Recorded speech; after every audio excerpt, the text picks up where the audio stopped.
రాధా కృష్ణ ప్రాణమోరా జుగల కిశోర.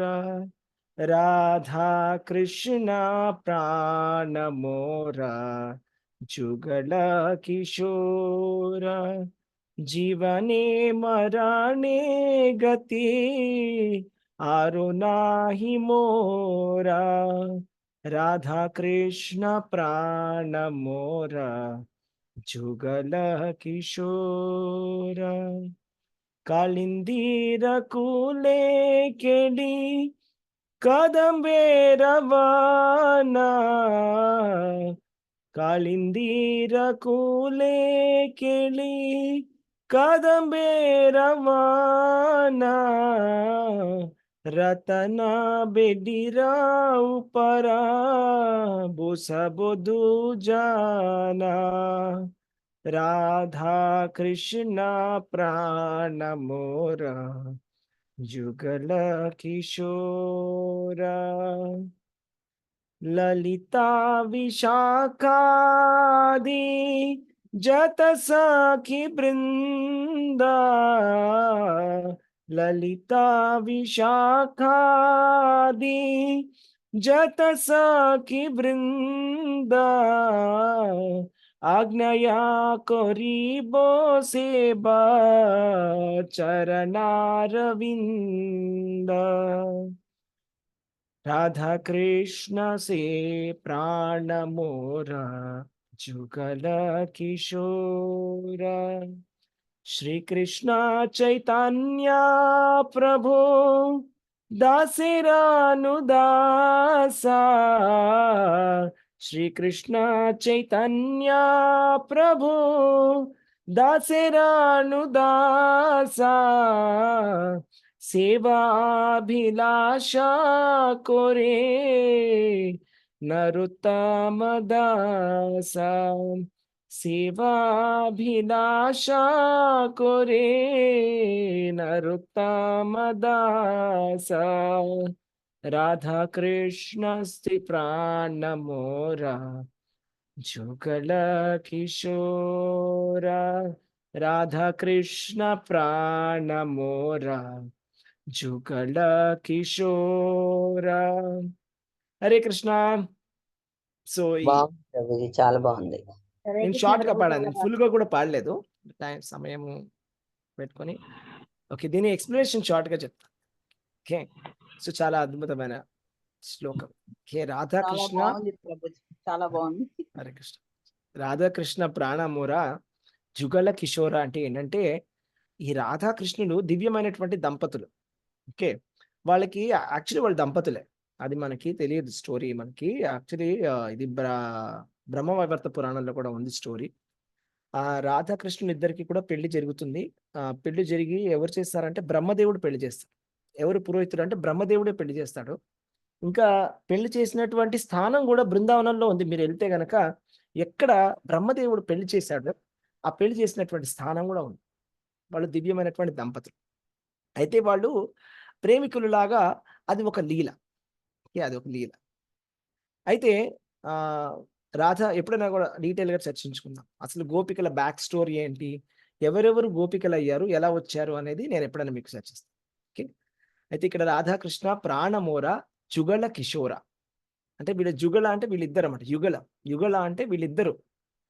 వాళ్ళిద్దరు కూడా నా ప్రాణము అని ఈయన నరోత్తమ దాస్ ఠాకూర్ వారు పాడుతున్నారు. రాధాకృష్ణుడే నా ప్రాణం, జీవనే మరణే గతి.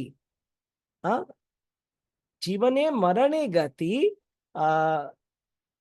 ఆరో నాహి మోరా అంటే నాకు జీవితమైన మరణమైన వారు తప్పితే నాకు వేరొక ఆశ్రయం ఎవరు లేరు అని. అంటే ఇది కూడా ఒక చాలా ఇంపార్టెంట్ విషయం అండి. ఈ గౌడీయ వైష్ణవ సంప్రదాయం ఏదైతే ఉందో, అంటే ఎవరు స్టార్ట్ చేశారు, ఇది చైతన్య మహాప్రభు స్టార్ట్ చేసినటువంటి సంప్రదాయం. ఈ సంప్రదాయంలో ఉండేటువంటి యూనిక్నెస్ ఏంటంటే, మనం కేవలం కృష్ణుని మాత్రమే పూజించాం. కొన్ని చోట్ల మనం చూస్తాం కృష్ణుడు టెంపుల్స్లో కృష్ణుడు మాత్రమే ఉంటాడు, లేకపోతే మనం కృష్ణుడిని రుక్మిణి దేవితోటి పూజించడం చూస్తాం. కానీ ఈ గౌడీ వైష్ణవ సంప్రదాయంలో ఉండే స్పెషాలిటీ ఏంటంటే, మనం కృష్ణుడిని రాధా సమేతంగా పూజిస్తాం. ఎప్పుడు కూడా రాధారాణి కృష్ణుడు అంతే. ఎప్పుడు మనం కృష్ణుడిని సపరేట్గా చూడం. రాధాకృష్ణ ఎప్పుడు రాధాకృష్ణుని పూజిస్తాం మనం. సో మనం అందుకనే ఫోటోలు పెట్టినప్పుడు కూడా ఫస్ట్ అరలో రాధాకృష్ణ ఫోటో ఉంటుంది. అంతే, అన్నిటికన్నా టాప్ మనకి ఏంటంటే రాధాకృష్ణ. తర్వాత మనము విష్ణుతత్వము, చైతన్య మహాప్రభు, నరసింహస్వామి, అలాగే కింద గురు పరంపర అన్ని పెట్టుకుంటూ వస్తాం.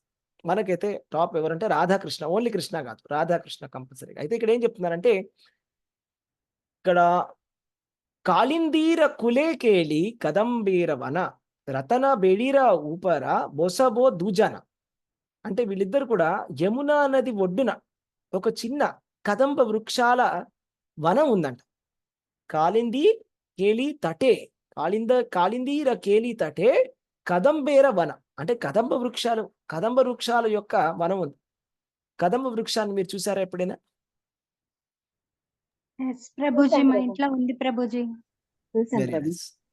కదంబ ఇప్పుడు వృక్షం, పెంచుతాను. కదంబ వృక్షంలో ఉండే స్పెషాలిటీ ఏంటి చెప్పండి? దాని పువ్వులు అందంగా ఉంటాయి కదండి, కదంబ వృక్షం పువ్వులు. బాల్ లాగా ఉంటుంది ప్రభు, రౌండ్ గా బాల్ ఉండేది. లాగా అంటే గోళం లాగా ఉంటుంది ప్రభుజీ, అవును. రౌండ్ గా, బంతి లాగా. బంతి లాగా ఉంటుంది. ఈ కదంబ వృక్షాల వనమే ఉందంట అక్కడ. అక్కడ రాధాకృష్ణుడు ఇద్దరు కూర్చున్నారు. ఎక్కడ? అద్భుతమైనటువంటి రత్నాలతో చేసినటువంటి సింహాసనం పైన ఈ దివ్య దంపతులు కూర్చున్నారు. వీళ్ళిద్దరు కూడా ఎక్కడ కూర్చున్నారంట? రత్న ఖచ్చితమైనటువంటి సింహాసనం పైన రాధాకృష్ణుడు కూర్చొని ఉన్నారు. తర్వాత అప్పుడు ఆయన నరోత్తమ దాస్ చాకురు గారు ఆయన ఇమాజిన్ చేసుకుంటున్నారు, నేను వారికి వారు చూడ్డానికి ఎలా ఉన్నారంట? కృష్ణుడేమో నల్లటి రంగులో ఉంటారు, రాధారాణి తెల్లటి రంగులో, తెలుపు మరియు నలుపు, తెలుపు రంగు నలుపు రంగు.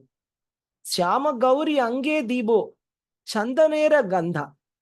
శ్యామ గౌరి అంగే దీబో చందనేర గంధ. అంటే శ్యామ అంటే కృష్ణుడు శ్యామ రూపంలో ఉంటాడు, నల్లగా ఉంటాడు. గౌరి అంటే తెల్లగా ఉంటుంది, రాధారాణి తెల్లగా ఉంటుంది, కృష్ణుడు నల్లగా ఉంటాడు. సో వీళ్ళిద్దరికి కూడా చందనముతోటి గంధము రాస్తున్నట్టుగా ఆయన ఊహించుకుంటున్నాడు అంట. ఆయన సేవ చేస్తున్నాడు వీళ్ళిద్దరికి కూడా. చమరాదులాబో కబే హేరిముఖ చంద్ర. అయితే వీళ్ళిద్దరికి కూడా చంద్రముఖములు, ఇద్దరు కూడా చూడడానికి చంద్రుడిలాగానే ఉంటారన్నమాట. ముఖము చాలా అందంగా ఉంటారు రాధాకృష్ణుల ముఖం.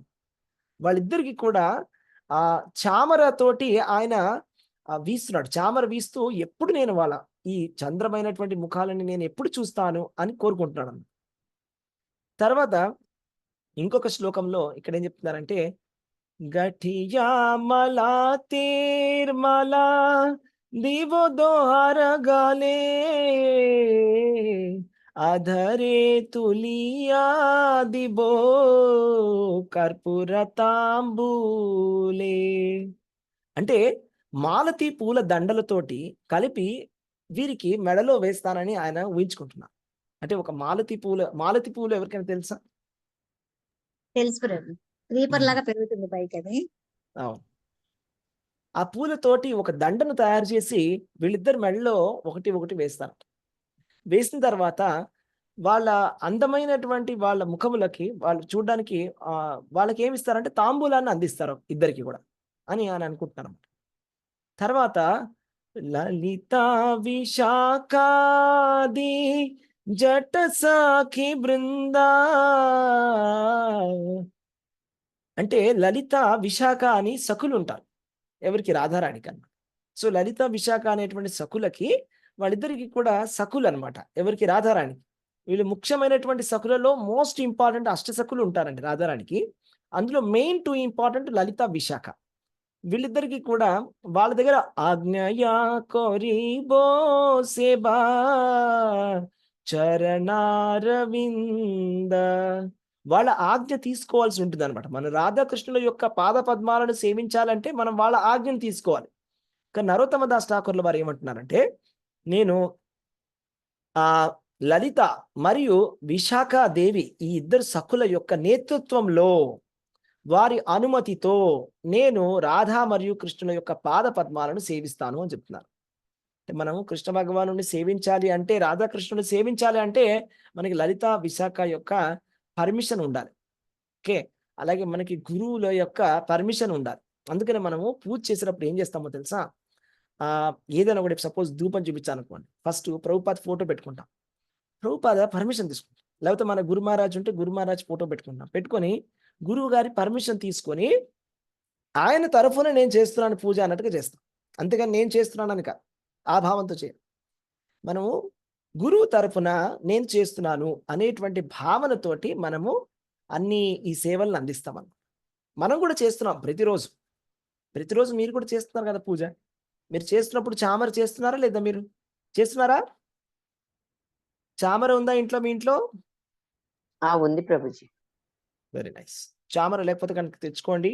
సో మీరు కూడా ఉంది రాధాకృష్ణులకి చేస్తున్నారు కదా ఎవ్రీడే. ఇక్కడ నరోత్తమ దాస్ ఠాకూర్ వారు డైరెక్ట్గా ప్రత్యక్షంగా చేస్తున్నారు. మీరు కూడా చేస్తున్నారు. సో చేసేటప్పుడు ఏం చేయాలంటే ఒకసారి ప్రభుపాద మన పర్మిషన్ తీసుకొని ఒకసారి ఇట్లా దండం పెట్టుకొని మనం స్టార్ట్ చేస్తాం. ఏదైనా కూడా అలా చేయాలి. ఏదైనా ఐటమ్ స్టార్ట్ చేసే ముందు గురువు పర్మిషన్ తీసుకొని అంటే గురువు ప్రతినిధి కింద నేను చేస్తున్నాను అనేటువంటి కాన్షియస్నెస్లో చేయాలి. నేను చేస్తున్నాను అనుకోకూడదు. ఓకే. అలా చేయాలి. తర్వాత శ్రీకృష్ణ చైతన్య ప్రభు దాసేరాను దాసా. అంటే ఈ నరోత్తమ దాసుడు ఎవరు అంటే శ్రీకృష్ణ చైతన్య ప్రభు దాసుడి యొక్క దాసుడిని అని చెప్తున్నాడు అనమాట. అంటే దాసేరాను దాస, దాసాను దాస. ఇది కరెక్ట్ మెంటాలిటీ. విష్ణు భక్తి చేసేటప్పుడు మనం ఎప్పుడైనా కూడా నేను భక్తుడి యొక్క భక్తుడిని అంటే కృష్ణ భగవానుడి యొక్క దాసుడి యొక్క దాసుడిని నేను అనేటువంటి మైండ్ మనకు ఉండాలండి. మనం ఎప్పుడు కూడా భగవంతుడిని నేను డైరెక్ట్గా వర్షిప్ చేస్తానని అనుకోకూడదు. నేను మీకు ఒక శ్లోకం చెప్తానండి. ఓకే. ఇది పద్మపురాణంలో చెప్పారు. అర్చిత్వాతు గోవిందం తదీయాన్నార్చయేత్తు యః న స భాగవతో జ్ఞేయ కేవలం డాంబికా స్మృతః. అంటే ఏంటో తెలుసా? అర్చిత్వాతు గోవిందం తదీయాన్ నార్చయేత్తు యః. అంటే గోవిందుడి యొక్క పూజ చేశాడంట. నా అర్చిత్వాత్ తదీయాంతు యః. అంటే తదీయం అంటే తదీయుడు అంటే కృష్ణ భగవానుడి యొక్క దాసుడి యొక్క గోవింద దాసుడి యొక్క అర్చన చెయ్యకపోతే, అంటే మనం కృష్ణుడిని పూజిస్తాను కానీ కృష్ణ భగవానుడి యొక్క దాసుడిని నేను పూజించను అని చేసేవాడు నస భగవతో జ్ఞేయ కేవలం డాంబిక స్మృత. వాడు అసలు భక్తుడే కాదు, వాడు డాంబికుడు, వాడు నిజమైన భక్తుడు కాదు, ఉత్తుత్తి భక్తుడు అని పద్మపురాణం చెప్తుంది. అంటే దీన్ని బట్టి మనం ఏం తెలుసుకోవాలంటే ఇది ఎవ్వరికి తెలియదు. ఇది చాలా మొత్తం ప్రపంచానికి మన సందేశం కింద ఇవ్వాలి. అందరూ గోవిందుడి యొక్క భజన చేద్దాం అనుకుంటారు, అందరూ గోవిందుడిని పూజ చేద్దాం అనుకుంటారు. కానీ మనం ఏం చేస్తామంటే డైరెక్ట్గా వెళ్ళిపోతాం భగవంతుడి దగ్గరికి. డైరెక్ట్గా భగవంతుడి సమక్షం ముందు మనకు వెళ్ళడానికి క్వాలిఫికేషన్ లేదు. భగవంతుడు మనల్ని అలా చూడడానికి కూడా ఇష్టపడడు. భగవంతుడి సందేశాన్ని మనం పట్టించుకోవట్లేదు. భగవంతుడు ఏ విధంగా మనని రావాలని కోరుకుంటున్నారో ఆ విధంగా మనం వెళ్ళాలి. మనకి నచ్చినట్టు మనం వెళ్ళిపోతాం. అందరూ అంతే, మనకు తెలిసిన వాళ్ళు. ఇది అసలు చాలా ఇంపార్టెంట్. అలాగే వెళ్ళిపోతాం, తప్పు. మనం ఎప్పుడైనా కూడా తదీయాలి అంటే భగవంతుడి యొక్క భక్తులని ఫస్ట్ మనము అర్చించాలి. అప్పుడు అందుకే నేను చెప్పాను, అంటే గురువు గారి ఫోటో మనం పెట్టుకొని, ప్రభుపాద ఫోటో పెట్టుకొని, ప్రభుపాదని మనం గుర్తు చేసుకొని కృష్ణుడికి పూజ చేయాలి. మనం ఆఫరింగ్ చేసేటప్పుడు కూడా మంత్రం ఫస్ట్ ఏం చెప్తాము? ప్రభుపాద మంత్రం చెప్తాం. నమాం విష్ణుపాదాయ కృష్ణ పృష్ఠాయ బుద్ధ. అంటే ఫస్ట్ ప్రభుపాదకి ఇస్తే ప్రభుపాద గురువుకి ఇస్తారు, వాళ్ళ గురువుకి ఇస్తే చైతన్య మహాప్రభుకి ఇస్తే చైతన్య మహాప్రభు కృష్ణుడికి ఇచ్చాడు. అలా వెళ్తే స్వీకరిస్తాడు కృష్ణుడు, అలా ఇష్టపడతాడు కృష్ణుడు తీసుకోవడానికి. నేను వెళ్ళిపోయి డైరెక్ట్గా వీళ్ళందరూ నాకు అవసరం లేదు నేనే వెళ్ళిపోతానంటే మనకు క్వాలిఫికేషన్ లేదు, అది కరెక్ట్ కాదు. అలా చేసినట్టయితే అది డాంబికమైన భక్తి అని చెప్తుంది మన శాస్త్రం. అలా చేయకూడదు. ఓకే. సో అది ఇక్కడ చెప్పింది. సేవ అభిలాష కోరే నరోత్తమ దాస. అంటే నేను సేవని అభిలాషిస్తున్నాను. అంటే మనం ఎప్పుడు కూడా రాధాకృష్ణుల యొక్క సేవని అభిలషించాలన్నమాట. ఓకే. రాధాకృష్ణుల యొక్క సేవని అభిలషించాలి. ఇది ఓకే. ఇది దీని అర్థం. ఓకే, అందరికి అర్థమైందా శ్లోక ఇది సాంగ్? అర్థమైంది ప్రభుజీ, బాగుంది ప్రభుజీ. అర్థమైంది ప్రభు. చాలా బాగుంది. అర్థమైంది ప్రభుజీ, చాలా బాగుంది. కొత్తగా ఉంది ప్రభుజీ. ఈ మాది రాధాకృష్ణులది ఈ మాది Yes. పాట విని వీళ్ళిద్దరు ఈ భార్యాభర్తలనే మాదిరి చేసేది కొత్తగా మనకు అవును. ఎక్కడ వినలే, కొత్తగా బాగుంది. అవును మాతాజీ. యాక్చువల్గా చెప్పాలంటే హరే కృష్ణ ప్రభుజీ. హరే కృష్ణ చెప్పండి. చెప్పండి నాకు చిన్న సందేహం ప్రభుజీ. చెప్పండి. ఇప్పుడు మీరు ఏమన్నారు, గురు గురు పరంపరంగా వెళ్ళాలి, అది ఓకే. ఒక్కొక్కసారి ఏమంటారు, మనము మామూలు మనుషులు హరే కృష్ణ హరే రామ అన్న దేవుడికి చెందుతుంది అని అంటారు కదా ప్రభుజీ.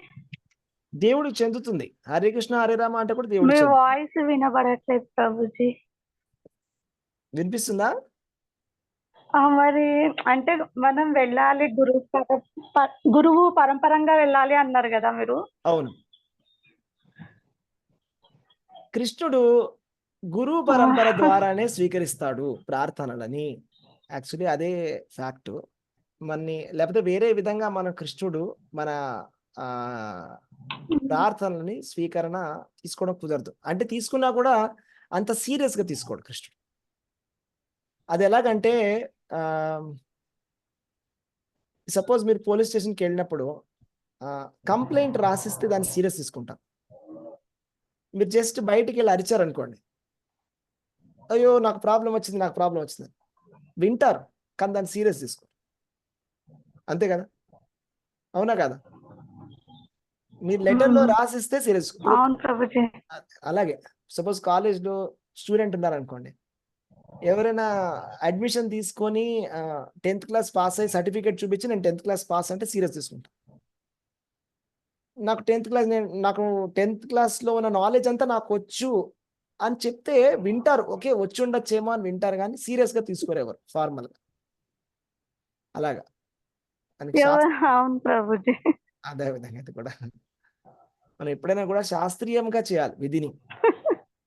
ఇది ఎవరికి తెలియట్లే, అదే కదా శాస్త్రీయమైనటువంటి విధిని మనం పట్టించుకోవడం. అందుకని కృష్ణుడు భగవద్గీతలో ఏం చెప్పాడు తెలుసా? ఒక శ్లోకం చెప్తాను. యశాస్త్ర విద్ధిం ఉత్సృజ్య వర్తతే కామకారతః నస సిద్ధిమవాప్నోతి పరాం గతిమని. అంటే ఏంటంటే యశాస్త్ర విద్ధిం ఉత్సృజ్య వర్తతే కామకారత అంటే ఎవరైతే శాస్త్ర విధులని అనుసారంగా కాకుండా వాళ్ళు సొంతంగా చేస్తారో వాళ్ళు నస సిద్ధిం అవాప్నోతి నసుఖం నా పరాంగతి. అంటే వాళ్ళకి సిద్ధి కూడా దొరకదు, సుఖం కూడా దొరకదు, పరమగతి కూడా దొరకదు. అంటే శాస్త్రాలు చెప్పిన విధంగా మనము ఏదైనా కూడా చేయాలి. ఏదైనా భక్తి అయినా శాస్త్రం విధంగా చేయాలి, పూజ అయినా శాస్త్ర విధంగా చేయాలి, మనం అన్ని శాస్త్ర విధంగా చేయాలి. ఇప్పుడు ఫర్ ఎగ్జాంపుల్ సత్యనారాయణ వ్రతమే తీసుకోండి, సింపుల్గా చెప్తా మీకు జోక్, ఓకే సీరియస్గా తీసుకోకండి. సత్యనారాయణ వ్రతం ఎలా చేయాలని చెప్తారంటే అందులో ఒక విధానం ఉంటుంది. సత్యనారాయణ వ్రతం ఇలా మీరు చదివితే పూజలో కూడా వస్తుంది. పొద్దున మీరు ఫాస్టింగ్ చేసి సాయంకాలము విని కథ విని వచ్చినటువంటి ఆ బ్రాహ్మణుడికి దక్షిణ ఇచ్చి పంపించాలి అని ఉంటుంది. మనం ఎట్లా చేస్తాం? సత్యనారాయణ వ్రతం పొద్దున కూర్చొని తినే ముందే ఫస్ట్ ఇడ్లీ తిని కూర్చుంటాం. ఓకే, ఫస్ట్ ఆఫ్ ఆల్ ఇడ్లీలు గట్రా తినకూడదు, ఎందుకంటే ఇడ్లీలో ఉడద్దాలు ఉంటుంది. అది పర్వాలేదు వినండి, జస్ట్ ఉడద్దాలు అంటే అది యాక్చువల్లీ తినకూడదు. ఉడద్దాలు అంటే మినప్పప్పు వ్రతంలో తినకూడదు, అది వర్జితం. ఏకాదశి ముందు రాత్రి నాడు ద్వాదశి నాడు తినకూడని ఫుడ్ అది. యాక్చువల్లీ దాన్ని మాష అని కూడా అంటారు. అది తిని కూర్చుంటాం ఫస్ట్. తర్వాత క్యాసెట్ ఆన్ చేస్తాం, అంటే బ్రాహ్మణుడు కూడా ఉండడు, క్యాసెట్ ఆన్ చేస్తాం. ఇంకా మన ఇష్టం, ఇంకా అంతేనా? కరెక్ట్ కదండి నేను చెప్పేది? సో ఇలా చేయకూడదు ఏది కూడా, మనం అన్ని కూడా శాస్త్ర విధానం ప్రకారంగా చేయాలి. ఓకే, సో ఇంకేమైనా డౌట్స్ ఉన్నాయా? హరే కృష్ణ. లేవు ప్రభుజీ. అదే ప్రభుజీ, ఆజామిలుడు కార్తీక మాసంలో ఆజామిలుడు చనిపోయే ముందు నారాయణ నారాయణ అంటే ఆయనకు స్వర్గం ప్రాప్తిస్తారని ఉంది కదా ప్రభుజీ. అజామిలుడు అది నామం యొక్క గొప్పతనం. నామములో ఎంత పవర్ ఉందంటే, నామము మీరు తెలియకుండా చెప్పినా దానికి అంత పవర్ ఉంది. మీరు చనిపోయే ముందు భగవంతుడి యొక్క నామస్మరణ చేసినట్టయితే మనలో ఉండే పాపాలన్నీ వెళ్ళిపోతాయి. తర్వాత అజామిలుడు వెంటనే వైకుంఠానికి వెళ్ళలా. తర్వాత ఏడాది సంవత్సరం తర్వాత ఆయన వైకుంఠానికి వెళ్ళాడు. అంటే ఆయన ఆయన ముందు కూడా చనిపోయి భక్తుడే కదా ప్రభుజీ, ఆయన ముందు కూడా భక్తుడే. అంతకు ముందు కూడా అవును, ఆయన యాక్చువల్లీ భక్తుడు. భక్తుడు, భక్తి ఆ. చేశాడు. అది కూడా ఉంది. తర్వాత మధ్యలో పతనం మర్చిపోయాడు. చెందాడు. మధ్యలో పతనం చెందాడు, మళ్ళా గుర్తు చేసుకున్నాడు, చేశాడు. అవును ప్రభుజీ. ఇంకోటి ఏంటంటే అది అక్కడ వచ్చే కాన్సెప్ట్ ఏంటంటే ఇన్అఫెన్సివ్ చాంటింగ్, అంటే అపరాధ రహితమైనటువంటి జపం. అపరాధం లేకుండా జపం చేశాడు ఆయన. అంటే భగవంతుడి నామాన్ని అపరాధ రహితంగా తీసుకున్నాడు. అంటే ఏదో తెలియకుండా తీసుకున్నాడు. అది అపరాధం, అందులో అపరాధం లేదు. అపరాధ రహితమైన జపం అంటే ఏంటంటే ఇప్పుడు నేను తప్పు చేసి లేకపోతే ఏదైనా పాపం చేసి నేను నామం చెప్తాను అని అనుకొని నేను పాపం చేశాను అనుకోండి, అది అపరాధ రహితమైనటువంటి నామం. దానివల్ల మనం భగవంతుడి ధామానికి అలా వెళ్ళాం, అది అలా అలౌడ్ లేదు. కానీ ఇక్కడ అజామిలుడు బై మిస్టేక్ ఏదో అలా అనేసాడు అంతే. కాబట్టి అందులో కూడా చాలా టెక్నికాలిటీస్ ఉన్నాయి. ఇంకా అజామిలుడు ఎప్పుడు కూడా భక్తుల్ని పీడించలేదు. భక్తుల్ని పీడించినట్టయితే అజామిలుడు వెళ్ళేవాడు కూడా కాదు, అదృష్టవశాత్తు. అలాగా. ఓకే, సో సారీ ప్రభుజీ. No problem. అన్ని క్వశ్చన్స్ మనం అడిగి కన్ఫర్మ్ క్లియర్ చేసుకోవాలి కదా, డెఫినెట్గా. ఓకే, ప్రేయర్స్ స్టార్ట్ చేద్దాం. ఓం అజ్ఞానతిమిరాంధస్య జ్ఞానాంజనశలాకయా చక్షురున్మిలితమేన తస్మై శ్రీ గురవే నమః. నమో విష్ణుపదాయ కృష్ణపృష్ఠాయ పుత్ర శ్రీమతి జయపతాయ స్వామినామాచార్య పదాని తేకృపదాని గౌరక్తాని నమో ఓం విష్ణుపాదాయ కృష్ణపృష్ఠాయ భూతలే శ్రీమతే భక్తి వేదాంత స్వామినితి నామనే. నమస్తే సారస్వతే దేవే గౌరవాణి ప్రచారిణే నిర్విశేష శూన్యవాది పాశ్చాత్య దేశతారిణే. జయ శ్రీ కృష్ణ చైతన్య ప్రభు నిత్యానంద శ్రీ అద్వైత గదాధార శ్రీవాసాది గౌర భక్త వృంద. హరే కృష్ణ కృష్ణ కృష్ణ హరే హరే, హరే రామ రామ రామ హరే హరే. హరే కృష్ణ. హరే కృష్ణ అందరికీ. నారాయణం నమస్కృత్య నరం చైవ నరోత్తమం దేవీం సరస్వతీం వ్యాసం తతో జయం ఉదీరయేత్. నష్టప్రాయేషు అభద్రేషు నిత్యం భాగవత సేవయా భగవతి ఉత్తమ శ్లోకే భక్తిర్భవతి నైష్టికి. మూకం కరోతి వాచాలం పంగుం లంఘయతే గిరిం. యత్కృపాతమహం వందే శ్రీ గురుం దీనతారిణం పరమానంద మాధవం శ్రీ చైతన్య ఈశ్వరం. హరి ఓం తత్సత్. హరే కృష్ణ. హరే కృష్ణ. ఓకే, సో ఇవాళ క్లాస్ స్టార్ట్ చేసుకుందాం. Hare Krishna. So Hare Krishna Prabhu. Hare Krishna. So first canto open చేయండి అందరూ. ఫస్ట్ క్యాంటో మనం చెప్పుకున్నటువంటి శ్లోకాన్ని ఒకసారి ఓపెన్ చేసుకుందాము. ఎన్నో శ్లోకం చెప్పుకున్నాం మనం? 2వ అధ్యాయంలో 22 చెప్పుకున్నాం ప్రభు. ఎస్, 23 ఓపెన్ చేయండి.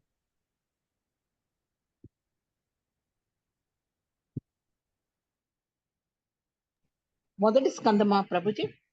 మొదటి స్కందములోని 2వ అధ్యాయములో 23.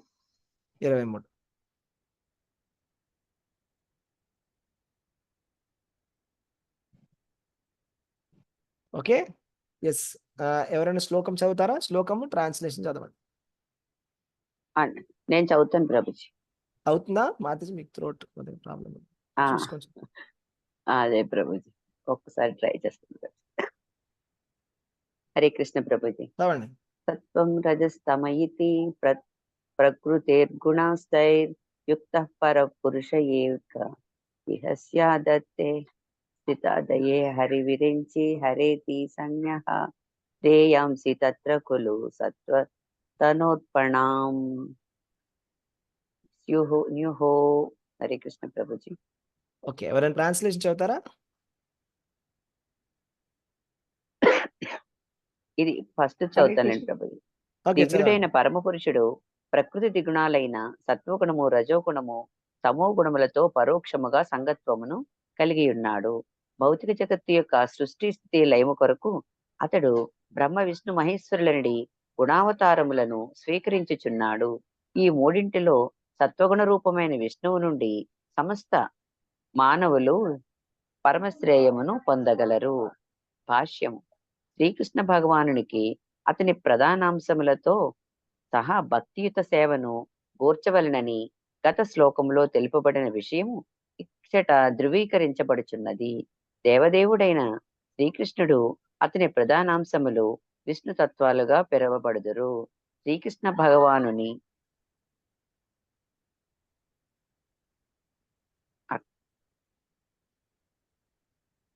శ్రీకృష్ణ భగవానుని నుండి తొలుత బలదేవుడు వ్యక్తమయ్యను.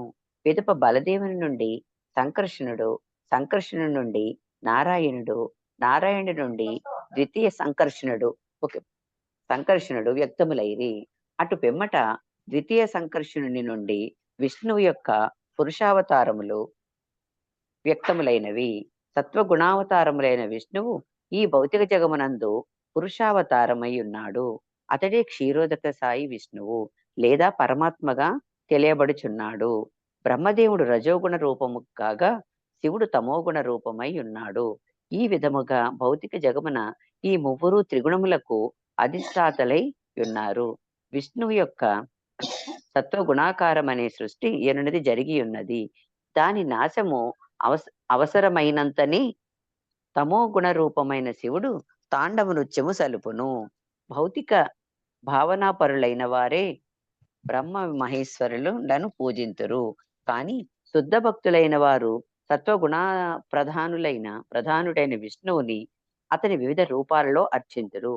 విష్ణువు అనంత కోటి స్వాంశ రూపాలలో మరియు విభిన్నాంశ రూపాలలో వ్యక్తమగుచుండను.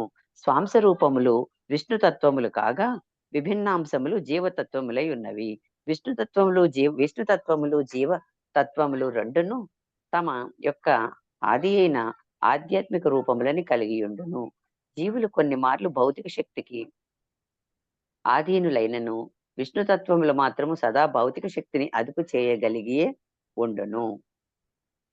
భౌతిక శక్తి యొక్క ఆధీనమున యుండెడి జీవతత్వములను ఉద్ధరించుటకే దేవదేవుడైన విష్ణువు భౌతిక జగమున అవతరించుచుండును. ప్రకృతికి తాము ప్రభువులమన్న భావనలో జీవులు భౌతిక జగమునకు వచ్చి ప్రకృతి త్రిగుణములచే బంధింపబడుదురు.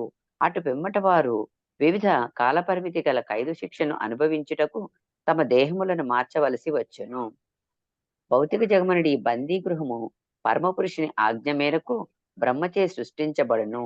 పిదప కల్పాంతమున సమస్తము శివునిచే నశింపచేయబడును. ఇక అట్టి బందీ గృహపు పోషణమునకు సంబంధించినంత వరకు అట్టి కార్యము విష్ణువుతే నిర్వహించబడుచుండును. దేశమునందలి బందీ గృహము ప్రభుత్వముచే పోషించబడు రీతి ఈ బందీ గృహము విష్ణువుచే పోషింపబడును. కనుక జన్మ మృత్యు జరావ్యాధులనడి పలు క్లేశములని కలిగినట్టు ఈ భౌతిక జగమనడి బందీ గృహము నుండి ముక్తిని వాంఛించువారు విష్ణువును పరుపవలసి ఉన్నది. అటువంటి విష్ణుమూర్తి కేవలము భక్తియుత సేవతోని అర్పింపబడును. కాని భౌతిక జగపు ఖైదీ జీవనముననే కొనసాగించవలసి వచ్చినచో తాపత్రయముల నుండి తాత్కాలిక ఉపశమనము కొరకు శివుడు, బ్రహ్మ, ఇంద్రుడు, వరుణుడు వంటి దేవతల నుండి కోరికలను పొందవచ్చును. కానీ ఏ దేవతయు బద్ధుడైన జీవుని భౌతికత్వ జీవనము నుండి విడుదలను కావింపలేడు. అట్టి కార్యములు కేవలము దేవదేవుడైన విష్ణువే వరణించగలడు. కావున అతని నుండియే పరమ శ్రేయమును పొందుట సాధ్యమగును. హరికృష్ణ ప్రభుజీ, ధన్యవాదాలు. హరే కృష్ణ. అయితే ఈ శ్లోకంలో ఏం చెప్తారంటే బ్రహ్మ విష్ణు మహేశ్వరులు త్రిమూర్తులు. ఇప్పుడు ఎవరు ఏమిటి, ఎవరు ఏం చేస్తారు, ఎవరిని మనం పూజించాలి అనే విషయాన్ని ఇక్కడ చాలా స్పష్టంగా ఎవరు చెప్తున్నారు దీన్ని? ఋషుల ప్రశ్నలు ఈ శౌనకాది ఋషులు ప్రశ్నలు అడగడం జరిగింది. ఎవరికి? సూత మహర్షి. సో సూత గోస్వామి ఈ ప్రశ్నకి ఆన్సర్ ఇలా చెప్తున్నారు. ఏంటి ఆన్సర్? ఏం చెప్తున్నారంటే సత్వం రజస్తమ ఇతి ప్రకృతేర్ గుణాస్తైర్ యుక్త పరః పురుష ఏక ఇహాస్య ధాతే స్థిత్యాద్యే హరివిరించి హరేతి సంజ్ఞా శ్రేయాంసి తత్ర కలు సత్వతనో నృణాం స్యుః.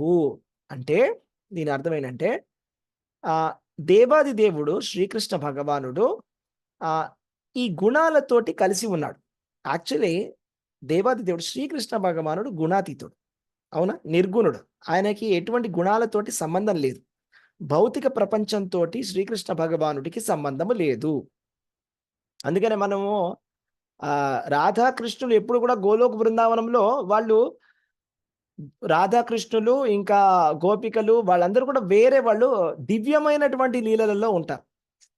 సో వాళ్ళు భౌతికమైనటువంటి ప్రపంచానికి వాళ్ళకి సంబంధం లేదు. సంబంధం లేదు అంటే డైరెక్ట్గా లేదు సంబంధం. మనకి ఏమైనా ప్రాబ్లం వచ్చినా కూడా మనం ఎవరి దగ్గరికి వెళ్తామంటే నరసింహస్వామి దగ్గరికి వెళ్తాం. నరసింహస్వామి దగ్గరికి వెళ్ళి మనం ప్రొటెక్షన్ అడుగుతాం అనమాట. రాధాకృష్ణుల్ని మనం డిస్టర్బ్ చేయం మన ప్రాబ్లమ్స్కి, భౌతిక ప్రపంచంలో ఉండే ప్రాబ్లమ్స్. అయితే ఈ భౌతిక ప్రపంచం అంతా ఎలా తయారైందంటే చాలా డిస్టెన్స్ ఉంది అక్కడ నుంచి. ఫస్ట్ రాధాకృష్ణుడు నుంచి కృష్ణుడి నుంచి బలరాముడి నుంచి సంకర్షణుడి నుంచి బలరాముడి నుంచి మొదటి చతుర్వ్యూహం, తర్వాత రెండో చతుర్వ్యూహం సంకర్షణుడు, తర్వాత సంకర్షణుడి నుంచి మహావిష్ణువు నుంచి బ్రహ్మాండాలు వచ్చాయి. కాబట్టి చాలా డిస్టెన్స్ ఉంది రాధాకృష్ణులకి ఇంకా ఈ భౌతిక ప్రపంచానికి. ఈ భౌతిక ప్రపంచాన్ని ఎవరు నడిపిస్తున్నారు, ఎలా నడిపిస్తున్నాడు కృష్ణుడు అంటే దానికి మహావిష్ణువు స ఈక్షతే. జాగ్రత్తగా వినండి. స ఈక్షతే అంటే మహావిష్ణువు ఎప్పుడైతే కనుక ఈ భౌతిక ప్రపంచాన్ని తన కంటి చూపుతో చూస్తాడు, ఈ భౌతిక బ్రహ్మాండానికేసి కంటి చూపుతో చూస్తాడు అనమాట. ఆయన కంటి చూపుతో కూడా పాలన చేయగలడు, కంటి చూపుతోటి ఏదైనా చేస్తాడు. ఎందుకంటే ఆయన భగవంతుడి యొక్క అంగాలు ఏ అంగంతోటైనా ఏ పనైనా చేయగలడు ఆయన. కాబట్టి మహావిష్ణువు ఎప్పుడైతే కనుక అలా ఈక్షతే అంటే కంటితో చూస్తాడో, చూసినప్పుడు తన కంటి ద్వారా ఓకే ఈ జీవులందరూ కూడా లోపలికి ప్రవేశించడం జరుగుతుంది. ఎందు లోపలికి? ఈ బ్రహ్మాండం లోపలికి. అంటే బ్రహ్మాండం లోపలికి తన శక్తిని పంపిస్తాడు. ఈ శక్తి పేరు కాళీ శక్తి. కాళీ, బిభృత్ శక్తి, బిభృత్ శక్తి లేకపోతే కాళీ శక్తి. అంటే కాళీ అంటే కాళికాదేవి, బిభృత్ అంటే దుర్గాదేవి కాళికాదేవి. ఆ శక్తి భగవంతుడి యొక్క ఆది పరాశక్తి. శక్తిమంతుడు రెండు ఉంటాయండి, శక్తిమంతుడు. మీకు ఫస్ట్ రెండు తెలుసుకుందాం ఇవాళ, చాలా ఇంపార్టెంట్. నిన్ననే కృష్ణ భగవానుడి యొక్క కృష్ణుడు లీలని మనం వింటున్నాం, నేను చదువుతున్నా. కృష్ణుడు దేవకి వసుదేవులకి పుట్టబోయే ముందు ఏం జరిగిందో స్టోరీ చెప్తాను.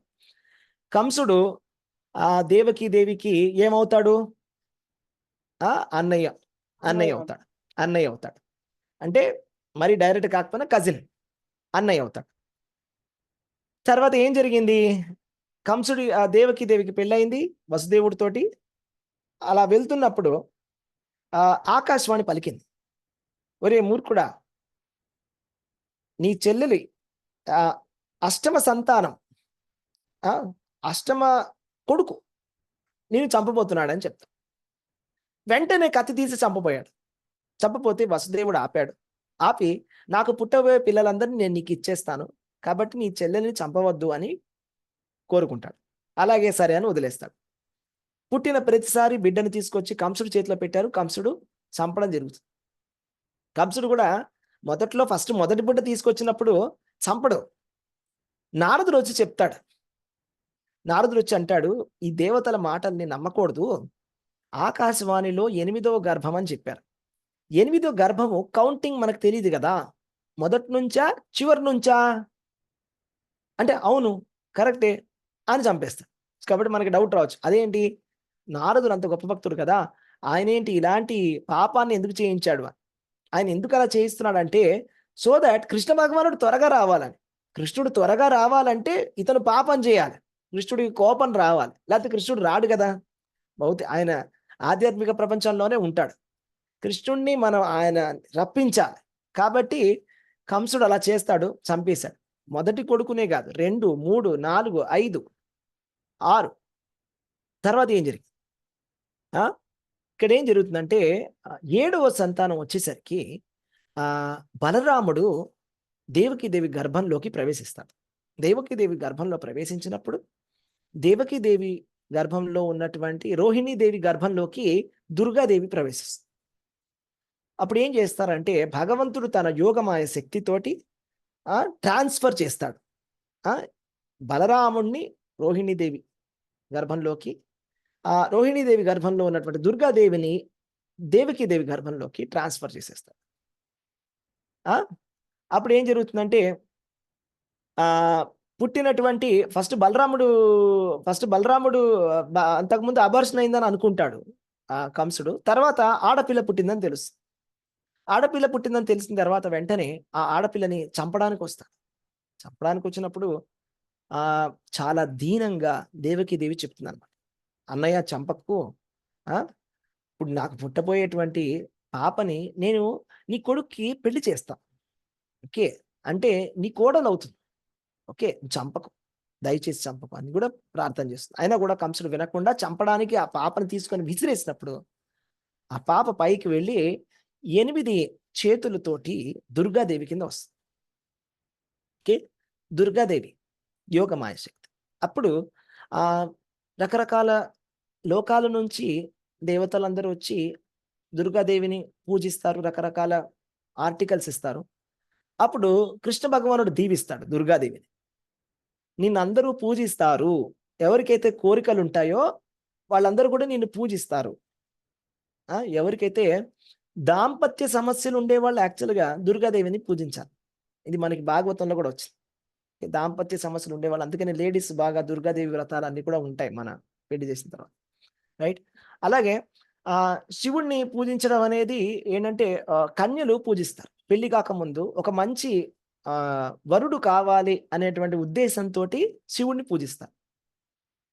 అలాగే శివుణ్ణి యుద్ధానికి వెళ్లే ముందు శివుణ్ణి పూజిస్తారు. ఇది కూడా భాగవతంలో చెప్పారు. అంటే వీరత్వము, అంటే వీరుడిలాగా ఉండాలి అంటే, గొప్ప వీరుడు హీరో అవ్వాలి అంటే గనక శివుణ్ణి పూజించాలి అని ఉంది.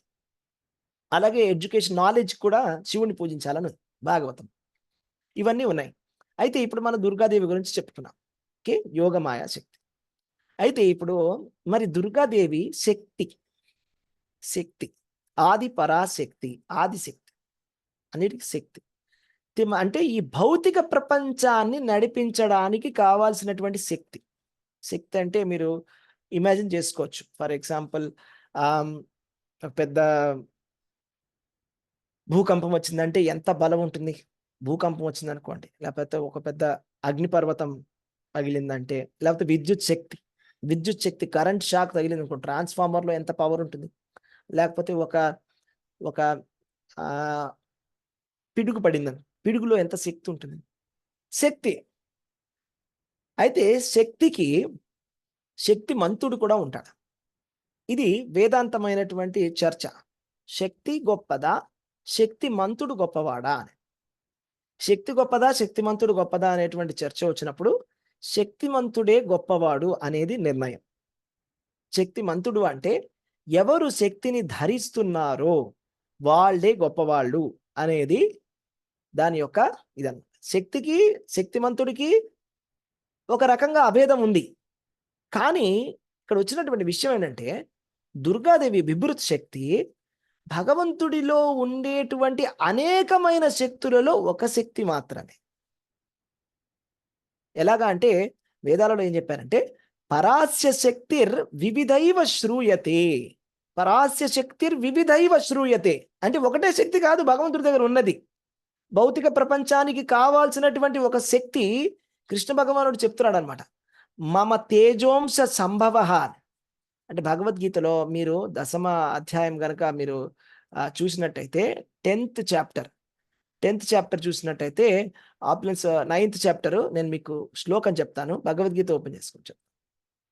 Okay, so Bhagavad Gita 10th chapter open చేసుకోండి. ఓకే, 10th చాప్టర్లో లాస్ట్ శ్లోకానికి వచ్చేయండి. ఓకే, ఎవరిని చదువుతారా లాస్ట్ శ్లోకాన్ని?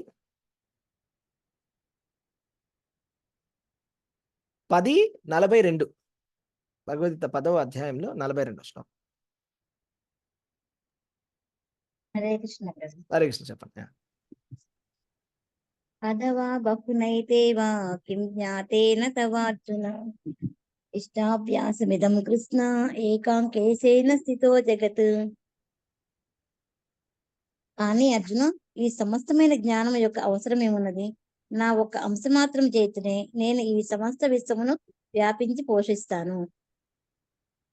కృష్ణ భగవానుడు ఏం చెప్తున్నాడంటే, నేను నా ఒక అంశ మాత్రము చేతనే ఈ విశ్వాన్ని వ్యాపించి పోషిస్తాను. అంటే ఒక అంశ మాత్రము చేతనే కృష్ణ భగవానుడు వ్యాపించి విశ్వమంతా వ్యాపించి పోషిస్తున్నాడు. ఒక అంశ మాత్రము చేతనే అంటే ఒక అంశ ఎవరు? పరమాత్మ విష్ణుమూర్తి.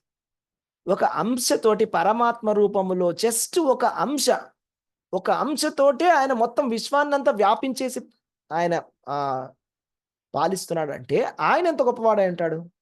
అది మనం ఊహించుకోలేనంత గొప్పవాడాయన. అయితే నేను ఇందాకేం చెప్పాను?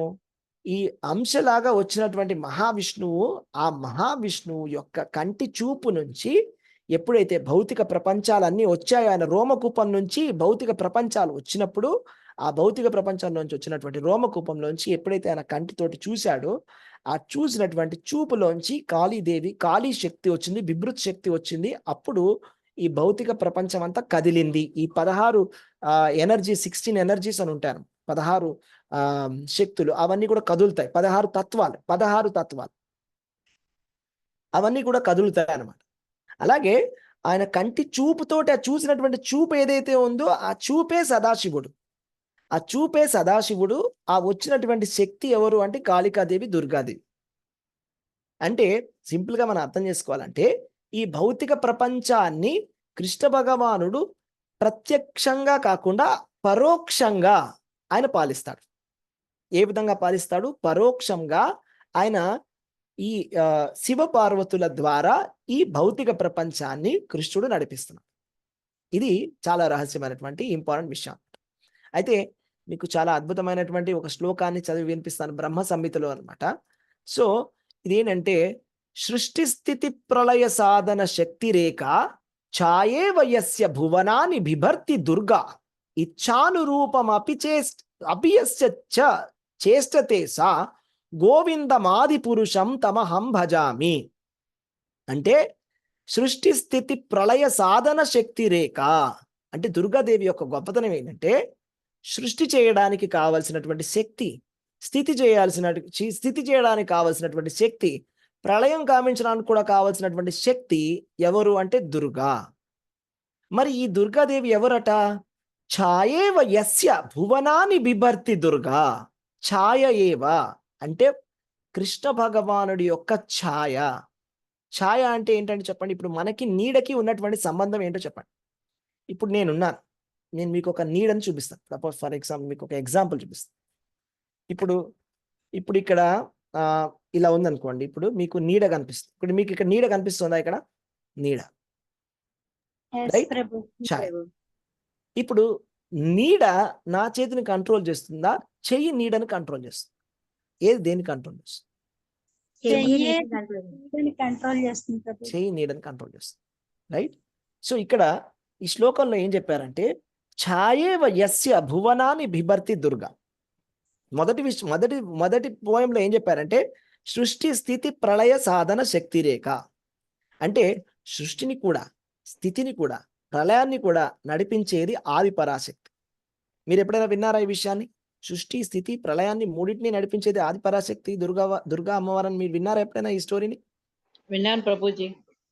ఆ ఆది పరాశక్తి నుంచే మహావిష్ణు, బ్రహ్మ, శివుడు అందరూ వస్తారు. వాళ్ళ భార్యలు ఆమె అంశంలో నుంచే వాళ్ళ భార్యలకు ఇచ్చేది. అన్నిటికంటే వచ్చి శక్తిదా అనేసి విన్నాం ప్రభుజీ. అవును, అలా ఆది పరాశక్తి అని చెప్తారు. ఓకే, కానీ ఈ ఆది పరాశక్తి ఎవరు అంటే భగవంతుడి యొక్క ఛాయ. అంటే భగవంతుడి యొక్క నీడ. అంటే భగవంతుడు ఎలా కలిపితే అలా కదులుతుంది దుర్గాదేవి. కానీ దుర్గాదేవి స్వరాట్ కాదు.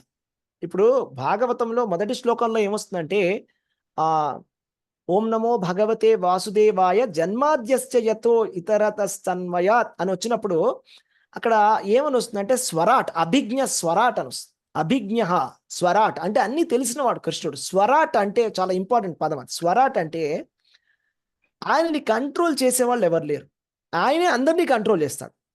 అంటే ఆయన ఇండిపెండెంట్, ఆయన డెసిషన్ ఇండిపెండెంట్గా తీసుకుంటాడు, ఎవరి దగ్గర కంట్రోల్ తీసుకోడు, పర్మిషన్ అడగడు. కానీ దుర్గాదేవి స్వరాట్ కాదు, ఛాయ. ఛాయవ యస్య భువనాన్ని బిభర్తి దుర్గా. అలాగే మనకి భగవద్గీతలో ఒక శ్లోకం వస్తుంది అన్నమాట. ఏంటంటే కృష్ణుడు ఏమంటాడంటే ప్రకృతి ఆ భగవంతుడి యొక్క అధ్యక్షతలో ఉంది. దుర్గాదేవి అంటే ఎవరండి? ప్రకృతి, అంతే కదండి, ప్రకృతే కదా. దుర్గాదేవి అంటే ఎవరు చెప్పండి? ప్రకృతి శక్తి కదా, ప్రకృతి యొక్క శక్తి. సో కృష్ణ భగవానుడు ఏం చెప్తానంటే మయాధ్యక్షేన ప్రకృతి సూయతే స చరాచర. ఓకే, సో నేను ఈ శ్లోకాన్ని చెప్తాను, చదవండి. 9వ అధ్యాయంలో 10వ శ్లోకం చెప్పండి. 9వ అధ్యాయంలోని 10వ శ్లోకం చదవండి తెలుగులో.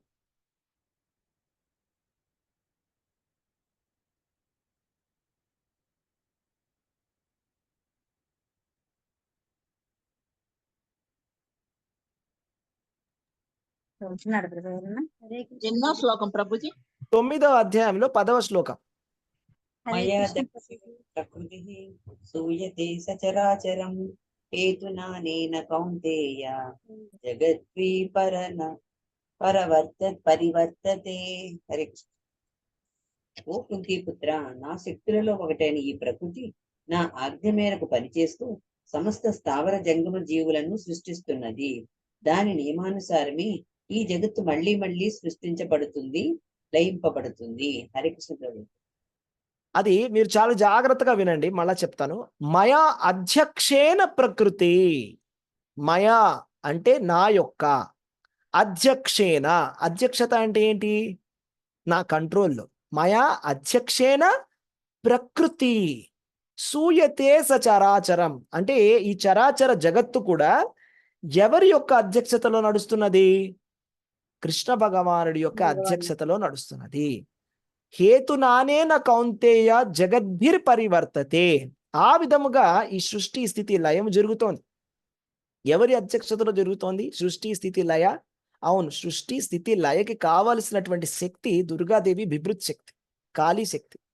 ఈ కాళీ శక్తి, ఈ బిభృత్ శక్తి ఈ సృష్టి స్థితి లయం నడిపిస్తున్నది. కానీ ఎవరి అధ్యక్షతలో? మయా అధ్యక్షేన, నా యొక్క అధ్యక్షతలో నడుస్తున్నది. అదే శ్లోకం ఇక్కడ మనం చెప్పుకుంటున్నాము. ఛాయే వయస్య భువనాన్ని బిభర్తి దుర్గా అంటే భగవంతుడి యొక్క ఛాయాశక్తి దుర్గాదేవి అనేటువంటి విషయాన్ని మనం తెలుసుకుంటాం అనమాట. అంటే ఇప్పుడు విష్ణుమూర్తి దేవాది దేవుడైతే దుర్గాదేవి పేరు ఏమిటంటే వైష్ణవి. వైష్ణవి అంటే విష్ణుమూర్తి యొక్క శక్తి అని అర్థం. వైష్ణవి అంటే విష్ణుమూర్తి యొక్క శక్తి. అందుకనే మనం మాయ అన్నప్పుడు కేవలం మాయా అనం, ఏమంటామంటే విష్ణు మాయ అని అంటాం. ఇది ఏ మాయ? అది ఉట్టి మీరు మాయ అన్నంత వరకు మాయ చాలా గొప్పది, మాయ చాలా గొప్పది అంటున్నారు. Okay, very good. ఎవరి మాయ అది? శక్తి. ఎవరి శక్తి? ఎవరి శక్తి గొప్పది? విష్ణు మాయ. అర్థమైందా మీకు? ప్రభుజీ, మహామాయ, యోగమాయ రెండు కూడా యాక్చువల్లీ దుర్గాదేవి యొక్క ఒక అంశలే. రెండు కూడా దుర్గాదేవినే. మహామాయ, యోగమాయ కూడా రెండు ఆవిడే. ఇప్పుడు గోపికలు కృష్ణుడు కావాలని చెప్పేసి కృష్ణుడిని భర్తగా పొందాలని కాత్యాయని వ్రతం చేశారు. తెలుసా మీకు ఆ స్టోరీ? గోపికలు కాత్యాయని వ్రతం చేశారు. కాత్యాయని వ్రతం చేశారు అంటే ఎవరిని పూజించారు? మహామాయని పూజించారా, యోగమాయని పూజించారా? చెప్పండి. యోగమాయని పూజించారు ప్రభు. వాళ్ళు యోగమాయని పూజించారు. అంటే దుర్గాదేవిలోనే రెండు ఆస్పెక్ట్స్ ఉంటాయి, ఒకటి యోగమాయ, ఒకటి మహామాయ. యోగమాయని భక్తులు పూజిస్తారు. యోగమాయ కృష్ణుణ్ణి ఇస్తుంది. మహామాయ ఏమిస్తుంది? మనకి భౌతిక ప్రపంచంలో కావాల్సినటువంటి విషయాలు. మనం ఏం చెప్తాము? ధనం దేహి, పుత్రం దేహి, పౌత్రం దేహి, అది దేహి, ఇది దేహి, అన్ని దేహి. అంటే భౌతిక ప్రపంచంలో మనకు కావాల్సిన విషయాలన్నీ మనం అడుగుతాం. ఎవరిని? మహామాయని అడుగుతాం. మహామాయని అడిగినప్పుడు ఇప్పుడు మహామాయాదేవి మనకేం చేస్తుందంటే మాయనే ఇస్తుంది. మనకు వచ్చేది మాయనే. అది నిజంగానే ఉన్నటువంటి డబ్బులైనా పిల్లలైనా, ఈ సంసారమైనా, మనకొచ్చేది ఏదైనా మనం అడిగింది భౌతికంగా వచ్చింది. అది మాయ తప్పితే ఏమీ కాదు. కాదంటారా? నిజమా కాదా? ఎస్ ప్రభుజీ. అంటే మనకది దానికంటూ ఒక పర్మనెన్సీ లేదు. నేనది చెప్పేది. ఇది అర్థం చేసుకోండి. ఇప్పుడు గోపికలు కాత్యాయని దేవిని పూజించి కృష్ణుడిని కోరుకున్నారు.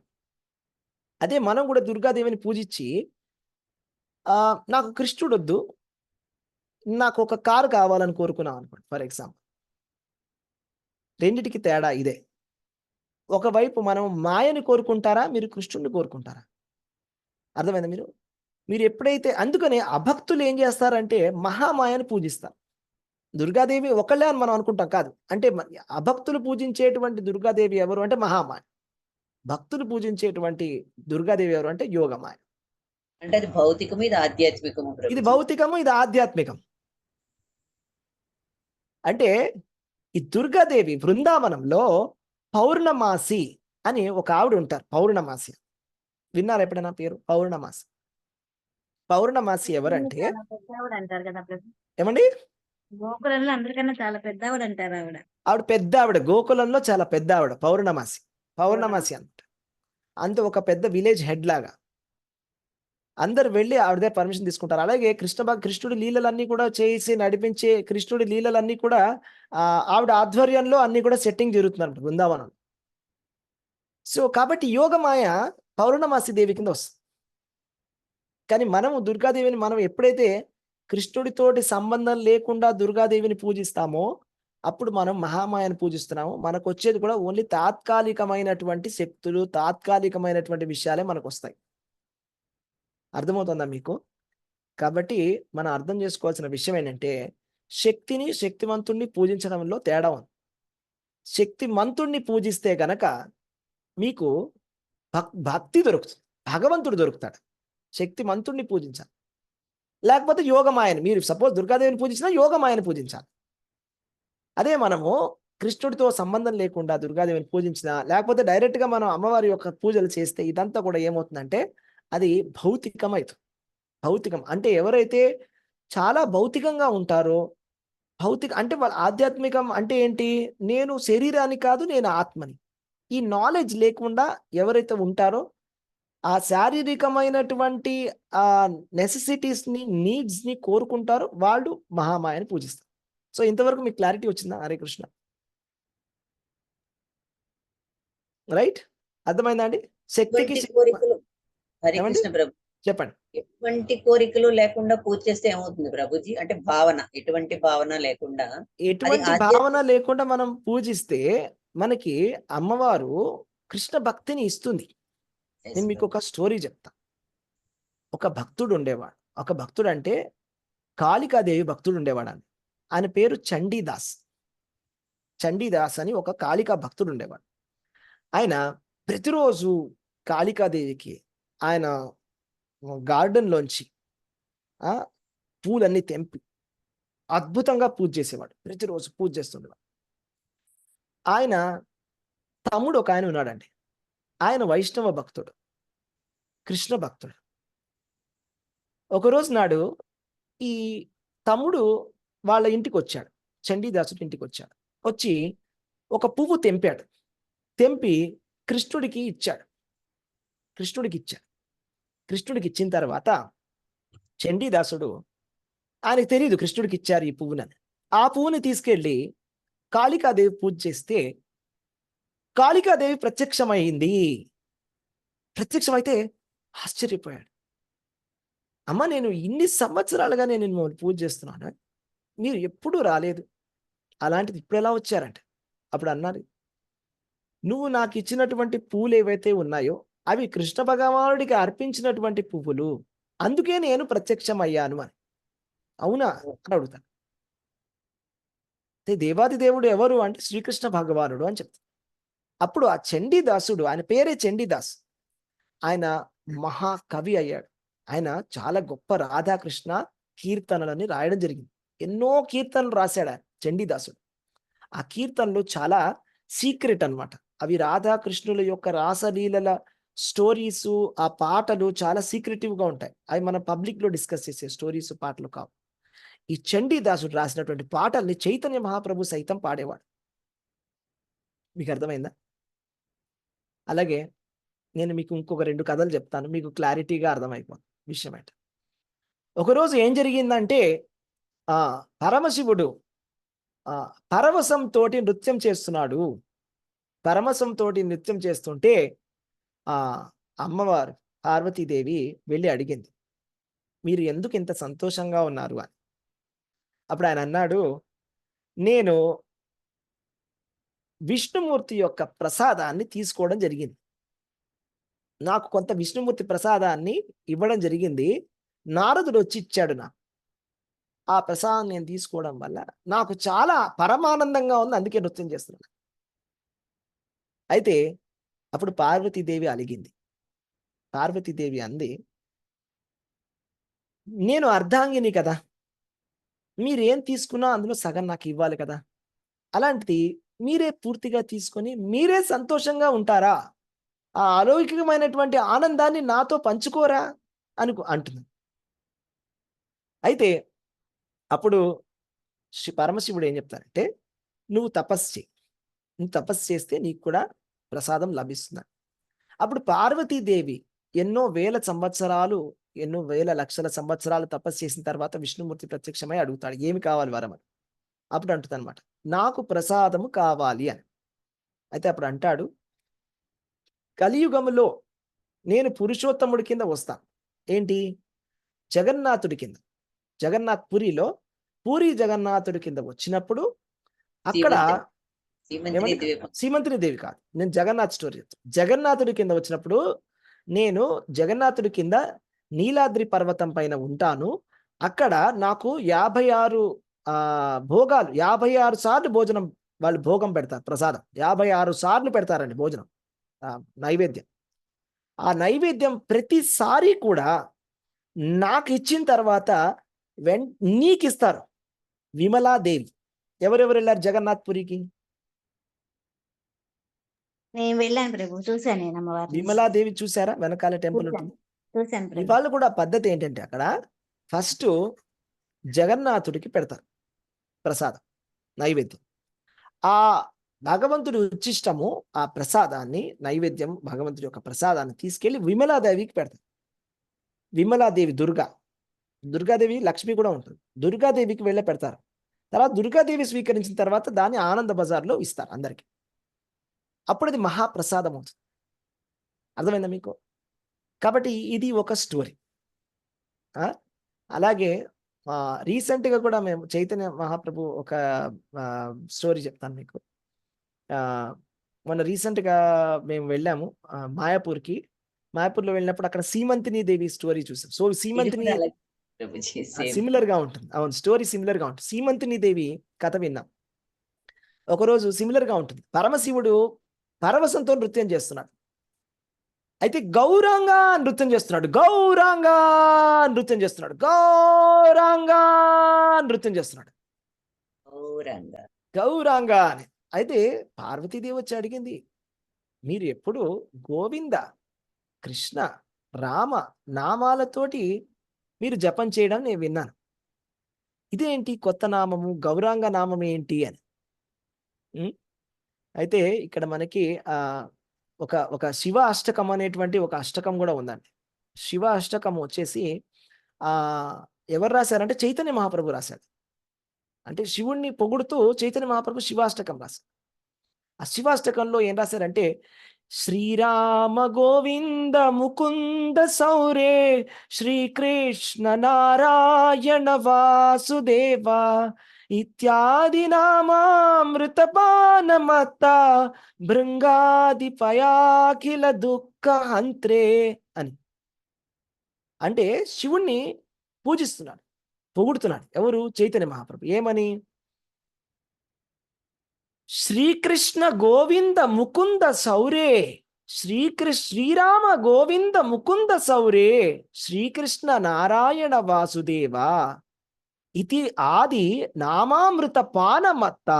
అంటే శివుడట, ఓ రామ, గోవింద, కృష్ణ, నారాయణ, వాసుదేవ అనేటువంటి నామాలతోటి మత్తుడై నృత్యం చేస్తూ ఉంటాడంట. ఇది పరమశివుడి యొక్క నృత్యం. ఎందుకు అంటే భగవంతుడి నామాలు చెప్పిన తర్వాత మీరు ఊరికనే కూర్చొని ఉండలేరు. మీరు కూర్చొని తపస్సు చేయడం కుదరదు. మీరు ఎప్పుడైతే భగవంతుని నామాలు మృదంగంతో వింటారో ఆటోమేటిక్గా 98 ఏళ్ళు ఉన్నటువంటి ముసలివాడైనా లేచి నుంచొని నృత్యం చేస్తాడు.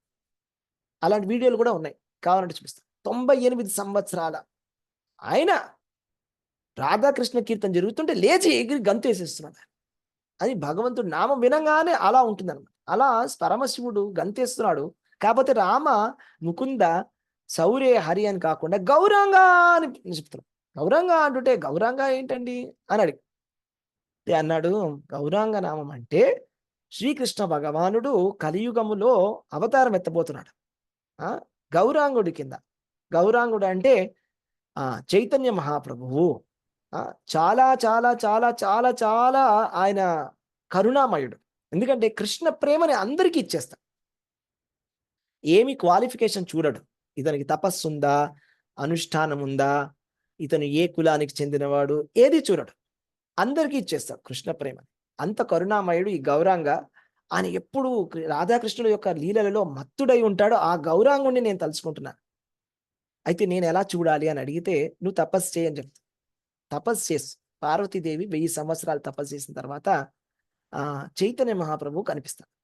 చైతన్య మహాప్రభు కనిపించినప్పుడు ఆ పార్వతీదేవి చైతన్య మహాప్రభు పాదాలని తలకి ఆనిచ్చినప్పుడు చైతన్య మహాప్రభు యొక్క పాదాల నుంచి వచ్చినటువంటి ధూళి పార్వతీదేవి యొక్క నుదుట్లో, అంటే ఇక్కడ ఇలాగ పార్టింగ్ ఉంటుంది కదా, ఇలా మధ్యలో లేడీస్ ఇలా చేసుకుంటారుగా, దాన్ని సీమంతం అని కూడా అంటారు. సీమంతం అంటే యాక్చువల్ మన శ్రీమంతం అని తయారు చేస్తాం. సీమంతం అంటే ప్రధానికి మీనింగ్ ఉంది. యాక్చువల్ సంస్కృతంలో సీమంతం అంటే ఏంటంటే ఈ నుదుట్లో పెట్టేటువంటి సింధూరం పెడతారు కదా, ఇక్కడ ఈ ప్లేస్ని సీమంతం. అక్కడ ఉన్నటువంటి ధూళి భగవంతుడి, అక్కడ ఉన్నటువంటి కుంకుమ వచ్చేసి భగవంతుడి పాదాల మీద పడింది. భగవంతుడి ధూళి వచ్చేసి ఇక్కడ తగింది. అందుకనే ఆ ద్వీపం పేరు సీమంతిని ద్వీపం. ఓకే, మేము ఆ ప్లేస్ కూడా వెళ్ళాం. మీకు చూపిస్తాను ఈ టెంపుల్. ఇక్కడ చూడండి, ఇక్కడ మీకు కనిపిస్తున్నదా? ఇది సీమంతిని దేవి టెంపుల్ అన్నమాట. ఇక్కడ ఆ టెంపుల్ ఉంది ఆ మాయాపూర్లో. పార్వతీదేవి తపస్సు చేస్తుంది. కనిపిస్తుందా మీకు? తపస్సు చేస్తుంది పార్వతీదేవి. తపస్సు చేసిన తర్వాత తపస్సు చేసిన తర్వాత చైతన్య మహాప్రభు కనిపిస్తాడు అన్నమాట. ఇది ఏంటంటే కలియుగం కన్నా ముందే కనిపించినప్పుడు పార్వతీదేవి చాలా దీనంగా అడుగుతుంది అనమాట చైతన్య మహాప్రభుని. ఏం అడుగుతుందంటే, నేను ఎవరినో నాకు చెప్పండి అని అడుగుతుంది. అంటే నన్ను భక్తులందరూ మాయాదేవి అని నానా మాటలు అంటున్నారని. యాక్చువల్లీ అభక్తులైనటువంటి వాళ్ళు దుర్గాదేవిని చాలా గొప్పగా పొగుడతారు. కానీ భక్తులైనటువంటి వాళ్ళు అంటే మాయాదేవి, అమ్మో చాలా జాగ్రత్తగా ఉండండి అని మాయాదేవి మాయ మాయ మాయ అంటారన్నమాట. అదే ఇప్పుడు జీవ్ జాగో అనేటువంటి ఒక పాట ఉందన్నమాట. జీవ్ జాగో గౌరచంద బోలే. మీకు శ్లోకం చెప్పి వినిపిస్తాను. జీవ్ జాగో గౌరచంద్ర బోలే కోట నిద్ర జావో మాయా పిశాచీర కోలే. అంటే ఓ జీవుడా నిద్రలే అని గౌరాంగ మహాప్రభు అంటున్నాడు. కోట నిద్ర జావో మాయా పిశాచీర కోలే. మాయ అనేటువంటి పిశాచి యొక్క తొడల మీద పడుకొని ఉన్నావు అని అంటున్నాడు అనమాట. ఎంతసేపు అని మాయ అనేటువంటి పిశాచి స్థితిలో పడుకొని ఉంటావు, నిద్రలే జీవుడా నిద్రలే అని గౌరాంగ మహాప్రభు చైతన్య మహాప్రభు అంటున్నాడు. అంటే ఇలాగా భక్తులు మాయ గురించి ఇలా అంటున్నారు. నన్ను మాయాదేవి అంటారు, నానా మాటలు అంటారు, నేను ఎవరినో నాకు చెప్పండి అని అడుగుతాను. అయితే అప్పుడు చైతన్య మహాప్రభు చెప్తాడు, నువ్వెవరివో తెలుసా? నువ్వు రాధారాణికి అభిన్నము అని చెప్తాడు. రాధారాణి అభిన్నము నువ్వు అంటే రాధారాణియే యోగమాయ. రాధారాణి నుంచి వచ్చింది దుర్గాదేవి, రాధారాణి నుంచి లక్ష్మీదేవి వచ్చింది, రాధారాణి నుంచే మాయాదేవి దుర్గాదేవి కూడా వచ్చింది. ఇది చెప్తారు. అప్పుడు పార్వతీదేవి విని చాలా సంతోషపడుతుంది. అంటే కృష్ణ భగవానుడు రాధారాణి శివ పార్వతులు అయ్యారు ఆధ్యాత్మిక ప్రపంచం, భౌతిక ప్రపంచం. ఆధ్యాత్మిక ప్రపంచంలో ఉండే రాధాకృష్ణులు భౌతిక ప్రపంచంలో గుణ సంపర్కములో కృష్ణుడు శివుడి కింద గుణ పరివర్తన జరిగింది. దాని గురించి కూడా శ్లోకం చెప్తాను. ఎలా జరిగిందా అంటే, రాధాకృష్ణుడు ఆధ్యాత్మిక జగత్తులో, భౌతిక జగత్తులో ఎవరు అంటే శివపార్వతులు. ఇది విషయం. సో నువ్వు రాధారాణికి అభిన్నము, నువ్వు రాధారాణి నుంచి వచ్చావు అని చెప్తారు. ఇది విషయం. ఇది మనం తెలుసుకోవాలి. అంటే భౌతిక ప్రపంచాన్ని నడిపించేటువంటి తల్లిదండ్రులు ఎవరు అంటే శివపార్వతులు, ఆది దంపతులు. వాళ్ళిద్దరూ ఏం చేస్తున్నారు? శివుడు ఏం చేస్తున్నాడు? శివుడు ఆయన కైలాసంలో ఆయన భోగ విలాసాల్లో ఉండడు. ఆయన వానప్రస్థుడి కింద ఉంటాడు. అంటే ఒక వనంలో తిరుగుతూ ఉంటాడు. ఆ వనంలో ఎందుకు తిరుగుతున్నాడు? ఎందుకు శివుడికి అంత వైరాగ్యం ఉంది? ఎందుకు శివుడికి అంత వైరాగ్యం ఉందంటే, వైష్ణవానాం యథా శంభు, అంటే వైష్ణవులలో అగ్రగణ్యుడు శివుడు. వైష్ణవులలో అగ్రగణ్యుడు శివుడు. కృష్ణ భక్తి చేసినప్పుడు ఏమవుతుందంటే, ఫస్ట్ వచ్చేది ఏంటంటే వైరాగ్యం. ఏమొస్తుందంటే, వాసుదేవే భగవతి భక్తిర్భవతి నైష్టికి, వాసుదేవే భగవతి భక్తి యోగ ప్రయోజిత జనయత్యాసు వైరాగ్యం జ్ఞానం యదహైతుకం. ఫస్ట్ వైరాగ్యం వస్తుంది. కృష్ణ భగవానుడి యొక్క భక్తి చేసిన వెంటనే ఫస్ట్ వచ్చేది ఏంటంటే, మనకి మాయ కాదు, మనకి ఐశ్వర్యము, అష్టైశ్వర్యాలు, డబ్బులు ఇవి కాదు వచ్చేది. ఫస్ట్ ఏమొస్తుందంటే జ్ఞాన వైరాగ్యాలు వస్తాయి. ఫస్ట్ దీన్ని వైరాగ్య విద్య అంటారు. కృష్ణుని పట్టుకున్న వాళ్ళు వైరాగ్య విద్య. సో అందుకనే పరమశివుడు అంత వైరాగ్యంతో అలాగా ఎప్పుడు కూడా భగవంతుడు నామ జపం చేసుకుంటూ ఉంటాడు. మరి అమ్మవారు సతీ స్త్రీ, ఆయన వైష్ణవుడు, వైష్ణవానాం యథాశంభు, ఆయన వైష్ణవుడు, ఈవిడ వైష్ణవి. వైష్ణవి అంటే వాళ్ళు ఏం చేస్తారు? వైష్ణవుడు వైష్ణవి ఆది దంపతులు వాళ్ళు చూపిస్తున్నారు ఏ విధంగా భక్తి చేయాలి అని మనకు చూపిస్తున్నారు. ఇది యాక్చువల్గా సంబంధం అన్నమాట. నీకు ఇంకా ఇంకొక శ్లోకం చెప్తాను, మీకు క్లియర్గా అర్థమవుతుంది. అంటే నేను ఇప్పుడు ఏం చెప్పాను? కృష్ణుడే శివుడి కింద పరివర్తన చెందడం జరిగింది గుణ ప్రభావంలో అని చెప్పాను కదా. దానికి శ్లోకం బ్రహ్మ సంహితలోని 45వ శ్లోకం ఉంది. చాలా ఇంపార్టెంట్ శ్లోకం, జాగ్రత్తగా వినండి. క్షీరం యథా దధి వికార విశేష యోగాత్ సంజాయతే నహి తతః పృథగస్తి హేతో యశంభుతామపి తథా సముపైతి కార్యాత్ గోవిందమాది పురుషం తమహం భజామి. అంటే నేను మీది క్లియర్గా ఎక్స్ప్లెయిన్, మీకు ఈజీగా అర్థమవుతుంది. మీలో ఎంతమంది ప్రతిరోజు పాలను తోడుపోస్తారు? వస్తాం ప్రభుజీ, అందరం వస్తాం. అందరు పోస్తారా? సో పాలుని పెరుగు కింద మార్చేటువంటి ప్రక్రియ నాకు ఎవరైనా ఎక్స్ప్లెయిన్ చేస్తారా? ఎలా మార్చాలి పాలని? పెరుగు, ఇప్పుడు నా దగ్గర ఒక పాల ప్యాకెట్ 1 లీటర్ ఉందండి, పొద్దున్న నుంచి నేను కాచి పెట్టాను.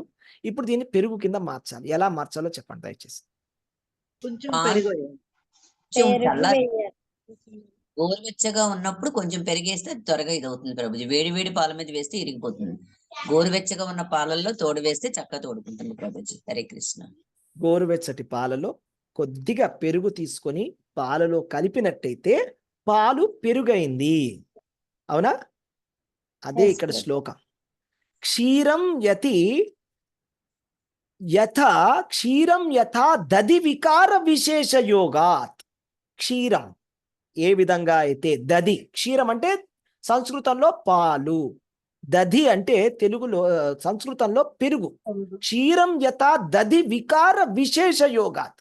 ఏ విధంగా అయితే పాలు ఆ వికారం చెందిందో పెరుగు కింద, సంజాయతే నహి తతః పృథగస్తి హేతో. అంటే అయితే కానీ ఇప్పుడు పాలు పెరుగైనంత మాత్రాన పెరుగు కూడా పాలని మనం అనవచ్చు, అంతే కదా?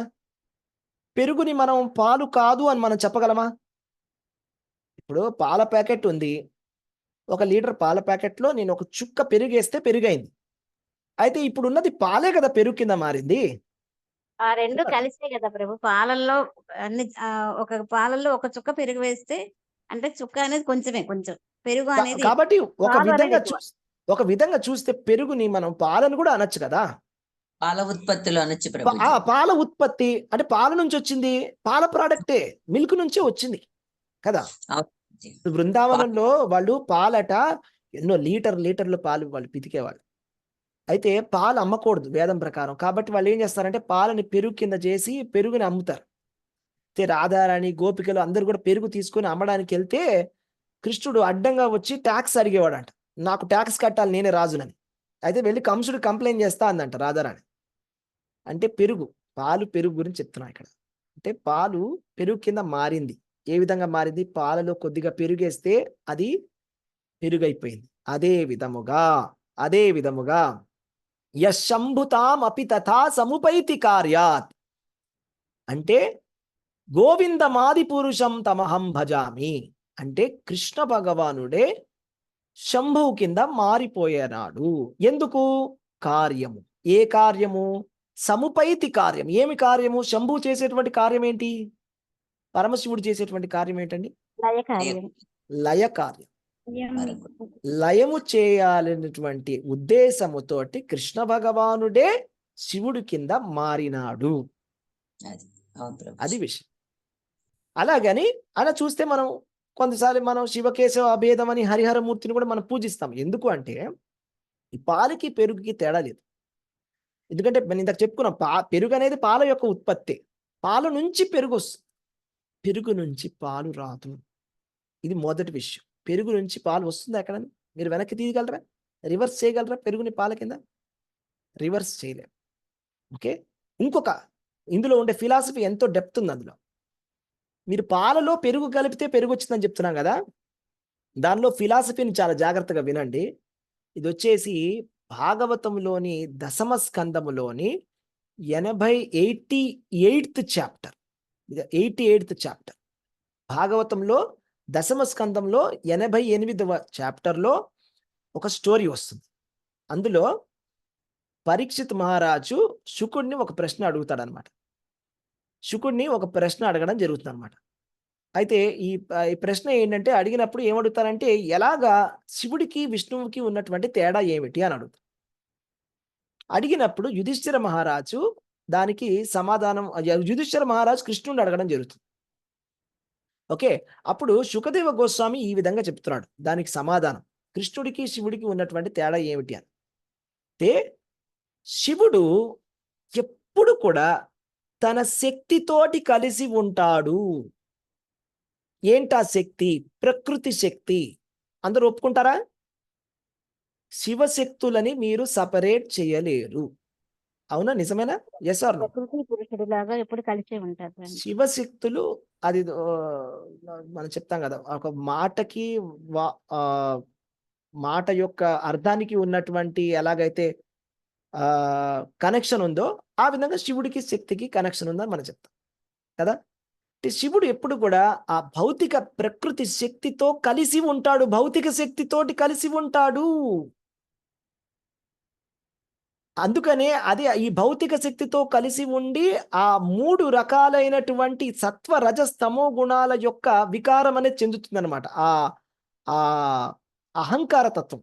ఎవరు శివుడు అంటే కృష్ణ భగవానుడి యొక్క అహంకార తత్వం. కాబట్టి శివుడు ఎప్పుడు కూడా భౌతిక ప్రకృతితోటే కలిసి ఉంటాడు. కాబట్టి మీరు శివుడిని కనుక ఆరాధించినట్టయితే ఏం జరుగుతుందంటే మీకు భౌతికమైనటువంటి ఐశ్వర్యాలు లభిస్తాయి. శివుణ్ణి ఆరాధిస్తే భౌతికమైనటువంటి ఐశ్వర్యాలు లభిస్తాయి. నేను చెప్పడం లేదండి, ఇది శుకదేవ గోస్వామి పరీక్షిత్ మహారాజుకి చెప్తున్నాడు. మీరు కావాలంటే శ్రీమద్ భాగవతము దశమ స్కందము 88వ చాప్టర్ ఓపెన్ చేయండి. 4వ శ్లోకం నేను చెప్తున్నాను, మీరు ఓపెన్ చేసి చెక్ చేసుకోండి. ఓకే. అయితే శివుడు ఏంటి భౌతిక ప్రకృతితో ఎప్పుడు కలిసి ఉంటాడు. కాబట్టి మనం శివుడిని మనం కనుక పూజించినట్టయితే మనకి ఐశ్వర్యాలు వస్తాయని చెప్పాడు. కానీ హరిర్హి నిర్గుణ సాక్షాత్ పురుష ప్రకృతే పరః సర్వదృక్ ఉపద్రష్ట తం భజన్ నిర్గుణో భవేత్. కానీ కృష్ణుణ్ణి గనక పూజించినట్టయితే హరిహి నిర్గుణ సాక్షాత్ అంటే గుణాలతోటి ఎటువంటి సంబంధము కృష్ణుడికి లేదు. అంటే కృష్ణ భగవానుడు సంపూర్ణముగా నిర్గుణుడు. నిర్గుణుడు అంటే అందుకే ఎగ్జాంపుల్ పాలు అని చెప్పాం. పాలు ఎలా ఉంటాయండి? పెరుగు ఎలా ఉంటుందండి? పాలు అంటే ఒరిజినల్గా ఫ్రెష్గా ఏమీ లేదు, అందులో మిక్స్చర్ లేదు. పాలు అందులో మీరు కొద్దిగా పెరుగు వేసారనుకోండి, పెరుగు అయిపోతుంది. అదే ఇక్కడ చెప్పింది హరిర్హి నిర్గుణం సాక్షాత్. నిర్గుణం సాక్షాత్. అదే మీరు హరిని గనక కృష్ణుడి గనక పూజించినట్టయితే ఏమవుతుందంట? సర్వదృగ్ ఉపదృష్ట. ఆయన ఎవరు? పరమాత్మ. తం భజన్ నిర్గుణో భవేత్. మనం కూడా నిర్గుణంలో అయిపోతాం. కృష్ణుణ్ణి పూజించినట్టయితే మనం నిర్గుణలము అయిపోతాము. నిర్గుణుడు అవ్వడం అంటే ఏంటంటే బ్రహ్మభూత స్థితిని పొందుతాము. బ్రహ్మభూత స్థితిని పొందడం అంటే మనం ముక్తిని పొందుతాము. అందుకనే కృష్ణుడి పేరు ముకుందుడు, ముక్తిదాత ఇది ముకుంద. కృష్ణుడిని పూజిస్తే ముక్తి మాత్రమే దొరుకుతుంది. ముక్తినే కారణం, కైవల్యేక ప్రయోజనం. భాగవతానికి ఉన్నది ఒకటే ఒక ప్రయోజనం, ధర్మము, అర్థము, కామము, మోక్షము కాదు. కైవల్యేక ప్రయోజనం, కైవల్యము మాత్రమే దొరుకుతుంది. నిర్గుణ సాక్షాత్ కృష్ణ భగవానుడు పాలు, నిర్గుణుడు. రైట్? మీరు కనుక శివుడిని కనుక పూజించినట్టయితే శివుడు శక్తి ఇన్సెపరబుల్ గా ఉంటారు. శివుడికి శక్తికి అంటే భౌతిక ప్రకృతి ఇంకా శివుడు, కాళీదేవి బిభృత్ శక్తి ఇంకా సదాశివుడు కలిసి ఉంటారు. కాబట్టి వాళ్ళని పూజించినట్టయితే ఐశ్వర్యాలు వస్తాయి అని శుకదేవ గోస్వామి చెప్పడం జరుగుతుంది. అలాగే కూడా ఏం చెప్తారంటే ఆ కృష్ణ భగవానుడు ఎవరైనా పూజించినప్పుడు వెంటనే వాళ్ళకి వరాలని ఇవ్వడు. కాబట్టి కృష్ణుణ్ణి ఎవరు ఎక్కువగా పూజించరు. కానీ శివుడు కానీ బ్రహ్మదేవుడు కానీ పూజించినట్టయితే వెంటనే వరాలు ఇచ్చేస్తారు. ఎందుకంటే కృష్ణుణ్ణి సంతృప్తి పరచడం చాలా కష్టం. మనం ఇందాక చెప్పుకున్నాం, కృష్ణుడిని పూజించాలంటే కృష్ణుడి భక్తుడిని పూజించాలని. అంత ఈజీ కాదు. మనం కృష్ణుడి దగ్గరికి వెళ్ళిపోయి కృష్ణ నాకు ఈ వరం ఇచ్చేసేయ్ అంటే ఇవ్వడా కృష్ణుడు. మీకు అది సరిపోతుందా లేదా చెక్ చేస్తారు.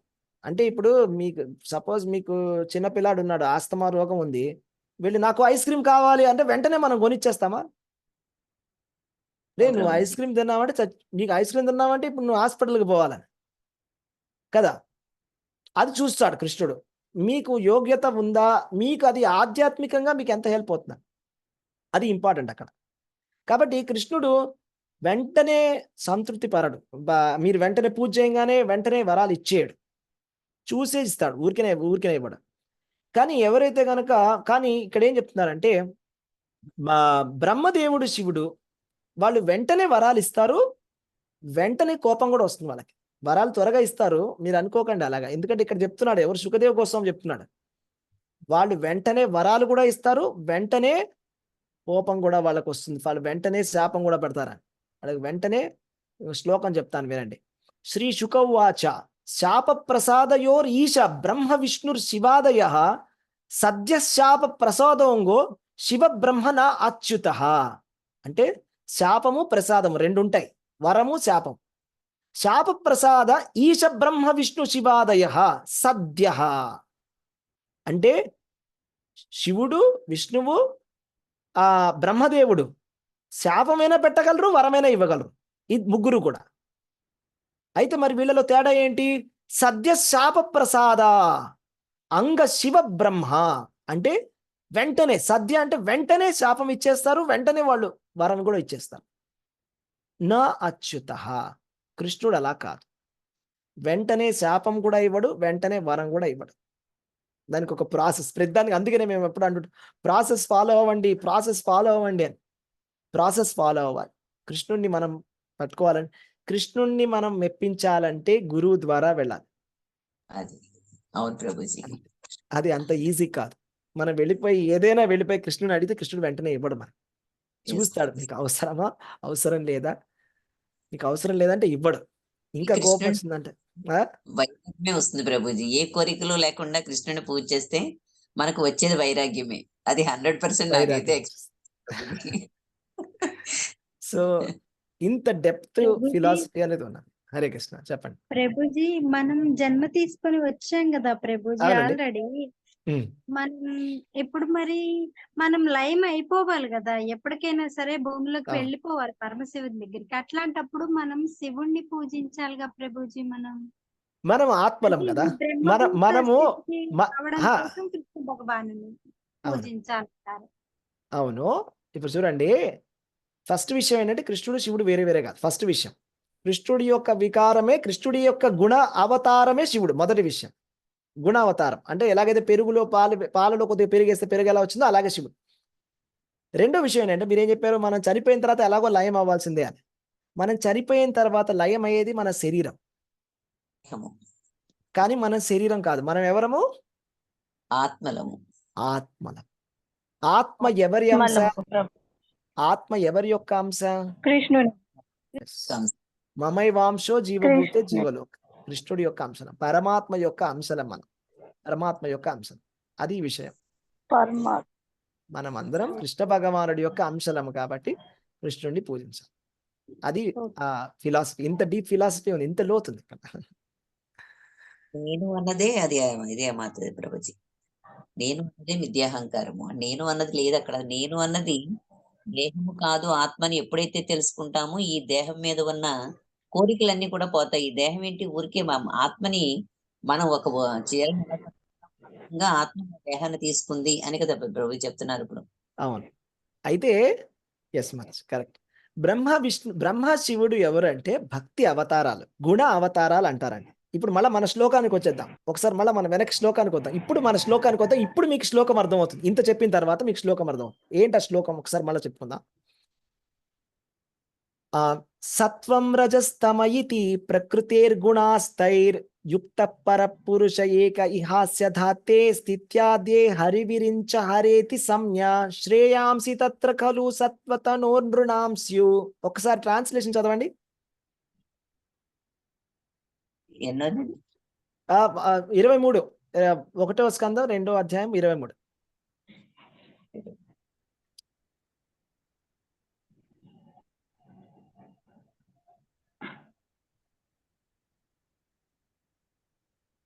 అది దేవదేవుడైన పరమపురుషుడు ప్రకృతి గుణాలైన సత్వగుణము, రజోగుణము, తమో గుణములతో పరోక్షంగా సంగత్వమును కలిగి ఉన్నాడు. భౌతిక జగత్తు యొక్క సృష్టి స్థితి లయముల కొరకు అతడు బ్రహ్మ విష్ణు మహేశ్వరులనడి గుణావతారములను స్వీకరించుచున్నాడు. ఈ మూడింటిలో సత్వగుణ రూపండి సమస్త మానవులు పరమశ్రేయమును పొందగలరు. హరే కృష్ణ. ఎవరికి అర్థమైంది? ఏం చెప్పారు ఇక్కడ? ఇందాక మనం చెప్తున్నాం, హరిహి నిర్గుణ సాక్షాత్. కృష్ణుడు నిర్గుణుడు. ఆయనకి 3 గుణాలతోటి ఎటువంటి సంబంధం లేదు. కానీ ఆ కృష్ణ భగవాన్ నిర్గుణుడైనటువంటి ఆ శ్రీకృష్ణ భగవానుడు, ఆ సచ్చిదానంద స్వరూపుడు ఏం చేశాడట? ఈ 3 గుణాలతోటి పరోక్షంగా కలిశాడు. పరోక్షంగా కలిసినప్పుడు బ్రహ్మ విష్ణు మహేశ్వరులు అయ్యారు. బ్రహ్మ విష్ణు మహేశ్వరుడు దేనికోసం కలిశాడు? ఎందుకు కృష్ణుడు గుణావతారాల కింద మారాడు? ఎందుకు త్రిమూర్తుల కింద మారాడు కృష్ణుడు? సృష్టి స్థితి లయల కోసమని. సృష్టి స్థితి లయ, సృష్టి కోసమని బ్రహ్మదేవుడు రజోగుణం వల్ల బ్రహ్మదేవుడు, సత్వగుణం వల్ల విష్ణుమూర్తి, తమో గుణం వల్ల శివుడు. అయితే ఇక్కడ చెప్పినటువంటి ఈ సూత గోస్వామి మనకు చెప్తున్నటువంటి పాఠం ఏంటంటే, శ్రేయాంసి తత్ర ఖలు సత్వతనో నృణాంస్యు అంటే, శ్రేయాంసి తత్ర ఖలు సత్వతనో నృణాంస్యు అంటే సత్వగుణంలో, రజోగుణంలో, తమో గుణంలో మూడిట్లో శ్రేష్టమైనటువంటి గుణం ఏది? సత్వగుణము. సత్వగుణం. సత్వగుణానికి సంబంధించినటువంటి అవతారం ఏంటి కృష్ణుడిది? గుణావతారము విష్ణుమూర్తి. కాబట్టి ఈ సత్వగుణ రజస్తమో గుణాలలో బ్రహ్మ విష్ణు మహేశ్వరుల్లో విష్ణుమూర్తిని పూజించడము ఉత్తమము. శ్రేయస్సు అంటే ఏంటి? మళ్ళా శ్రేయస్సు అంటే ఏంటి? శ్రేయస్సు అంటే లాంగ్ టర్మ్ బెనిఫిట్. మన జస్ట్ ఇప్పుడు నేను పూజ చేశాను, నాకు ఏదో వచ్చేసింది, నాకు ఇప్పుడు వెంటనే ఏదో దొరికింది, అది కాదు శ్రేయస్సు అంటే. శ్రేయస్సు అంటే ఏంటి? Long term benefit. అంటే కంప్లీట్ గా ఎప్పటికైనా నీకు ఫుల్ బెస్ట్ ఏంటి? ఈ జన్మ మృత్యు జరా వ్యాధి నుంచి బయటపడడం, భగవంతుడి ధామానికి వెళ్ళడం. అది భగవంతుడి ధామానికి వెళ్ళడం అనేది ఉత్తమమైనటువంటి శ్రేయస్సు, మెయిన్ బెనిఫిట్. అది మనకి విష్ణువు దగ్గర దొరుకుతుంది, అది మనకి కృష్ణుడి దగ్గర దొరుకుతుంది. అందుకోసమే కృష్ణుడిని పూజించాలి. ఇంకొకటి, భక్తి సిద్ధాంత సరస్వతి ఠాకూర్ వారు ఏం చెప్పారు తెలుసా? బ్రహ్మ సంహితలో ఈ శ్లోకానికి పర్పోట్ ఆయన రాశారన్నమాట, భాష్యం. ఇదే క్షీరం యథా దది వికార విశేష యోగాత్ అన్నప్పుడు, ఎలాగైతే పాలే పెరుగు కింద మారుతుంది అంటే, కృష్ణ భగవానుడే శివుడి కింద గుణావతారం కింద వస్తాడు. వచ్చినప్పుడు యాక్చువల్లీ మనం చూస్తే ప్రతి ఒక్క ధామానికి కూడా క్షేత్రపాలకుడు శివుడే ఉంటాడు. ఇప్పుడు బృందావనానికి కూడా క్షేత్రపాలకుడు ఎవరు అంటే ఎవరండి? మన గోపేశ్వర మహాదేవుడు. గోపేశ్వర గోపేశ్వర మహాదేవ్, మహారాజు. గోపేశ్వర మహాదేవ. ప్రభు మాయా మాయాపూర్ మాయాపూర్లో ధామేశ్వర మహాదేవ్, ధామేశ్వర మహాదేవ్. మాయాపూర్లో కూడా ధామేశ్వర మహాదేవ్ అంటే క్షేత్ర పాలకుడు. అంటే ఆ క్షేత్రం లోపలికి ఎవరైనా వెళ్ళాలంటే శివుడి యొక్క ఆజ్ఞ తీసుకొని లోపలికి రావాలి. అందరికి కూడా 5 ఉంటారు ప్రభు. 5 దిక్కుల 4 దిక్కుల 4 శివులు అవును. ఉంటారు. అవును, ఒక్కొక్క దిక్కు కూడా ఒక్కొక్క క్షేత్రపాలకుడు ఉంటాడు. క్షేత్రపాలకులు ఉంటారు. పూరి జగన్నాథ్ లో కూడా శివుడే క్షేత్రపాలకుడు, అవును. రైట్? క్షేత్రపాలకుడు శివుడే, అక్కడ కూడా క్షేత్రపాలకుడు శివుడే, బృందావనంలో కూడా క్షేత్రపాలకుడు శివుడే, ఇక్కడ కూడా క్షేత్రపాలకుడు శివుడే, రైట్? కాకపోతే ఇక్కడ మనకు వచ్చినటువంటి ప్రాబ్లం ఏంటంటే కృష్ణుడు శివుడు ఒకటే అని మనం తెలుసుకొని శివుడిని పూజిస్తే పర్వాలేదు.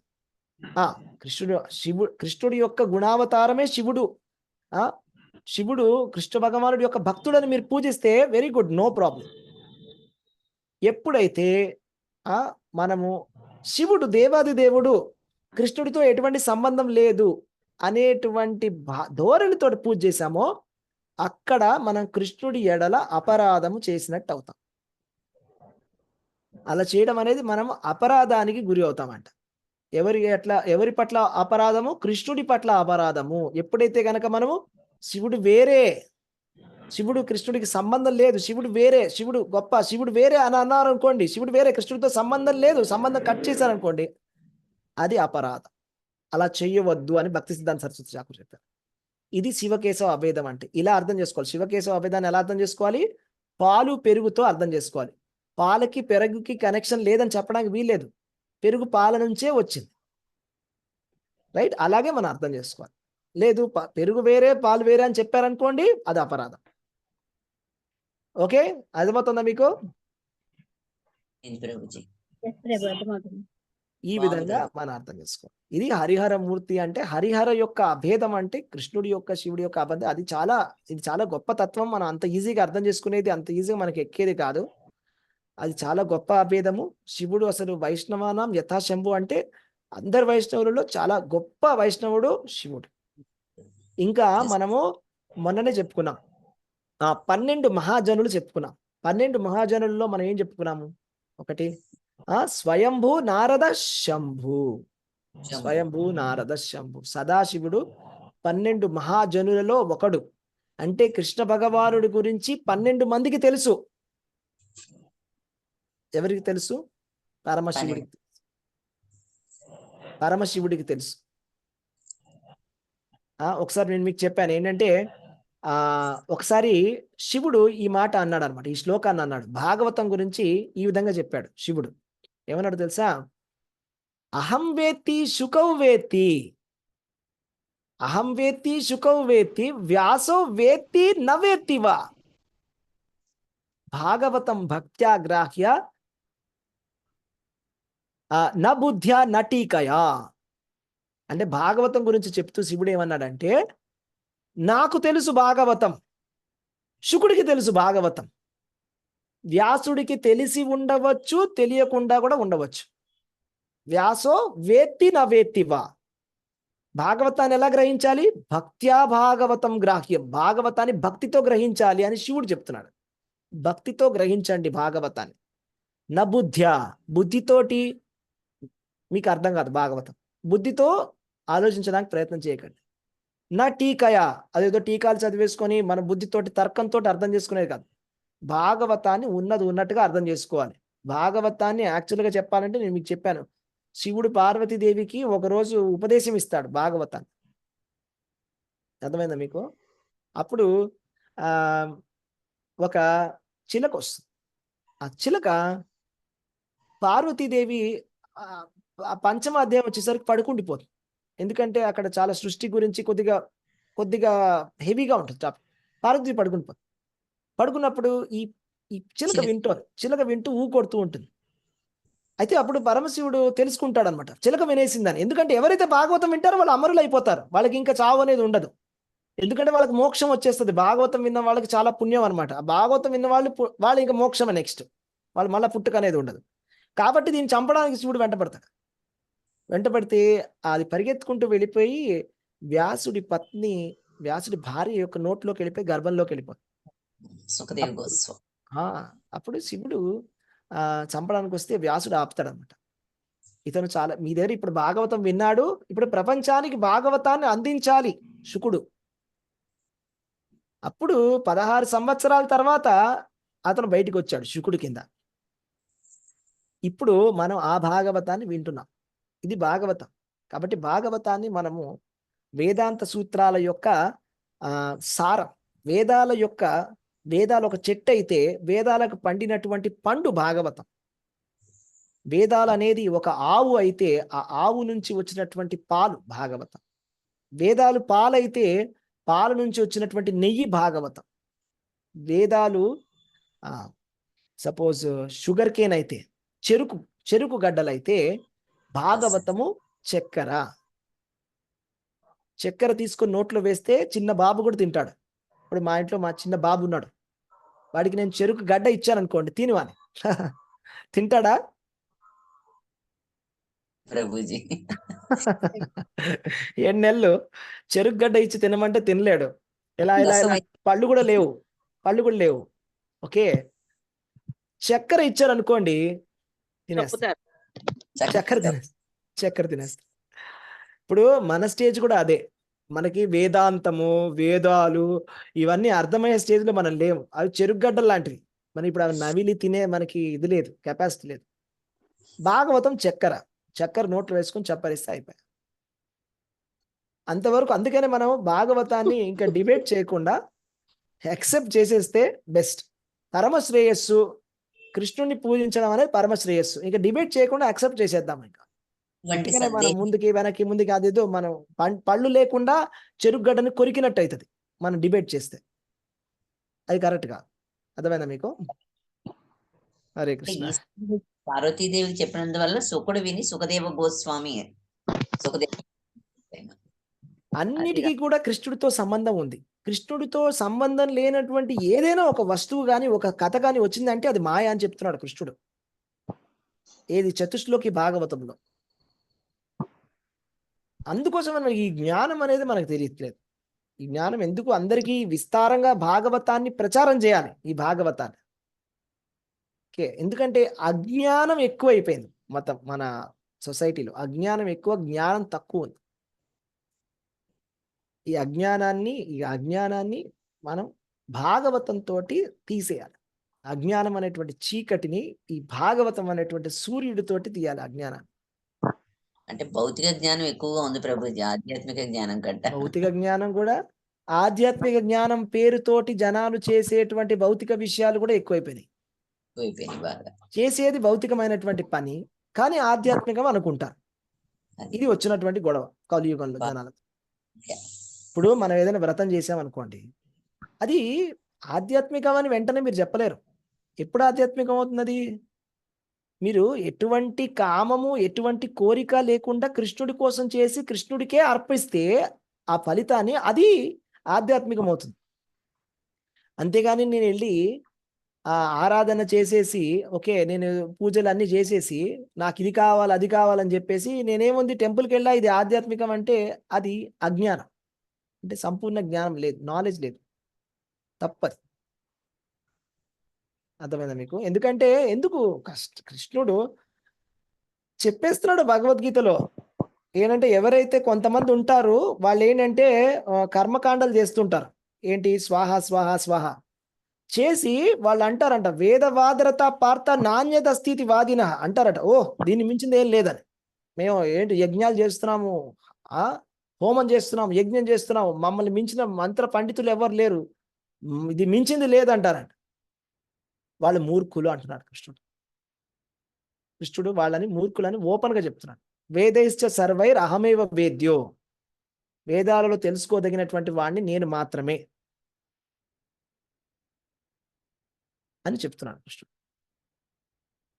కృష్ణుడు క్లియర్ గా చెప్తున్నాడు, అంత క్లారిటీగా చెప్పేస్తున్నాడు. అహం ఆదిర్హి దేవానాం, దేవతలకు ఆదిని నేనే, దేవతలను పూజించేవాళ్ళు అల్పమేధస అని కృష్ణుడు అంటున్నాడు.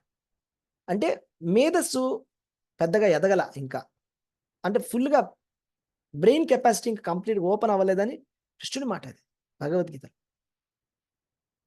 నన్నే పూజించండి అని కంక్లూజన్ చెప్తున్నాడు భగవద్గీతలో. అదే భాగవతంలో కూడా వచ్చింది. కంక్లూజన్ ఏంటంటే మనకి శ్రేయస్సు కావాలంటే మన పరమమైనటువంటి శ్రేయస్సు మనం ఆత్మలము. నేను శరీరాన్ని కాదు ఆత్మని. నా పరమ గతి, నా పరమ ఆశ్రయము పరంధాముడు శ్రీకృష్ణ భగవానుడు, ముకుందుడు, భగవంతుడి యొక్క ప్రేమ. ఇంతే, ఇంతవరకే మనం పట్టుకొని ఉంటే చాలు. ఓకే, హరే కృష్ణ. అందరికీ ధన్యవాద ప్రణామాలు. బాగుంది ప్రభుజీ, చాలా బాగుంది, చాలా వివరంగా చెప్పారు ప్రభుజీ. మామూలు కాదు ప్రభుజీ, చాలా అంటే చాలా అద్భుతంగా ఉంది ప్రభుజీ అసలు. హరే కృష్ణ.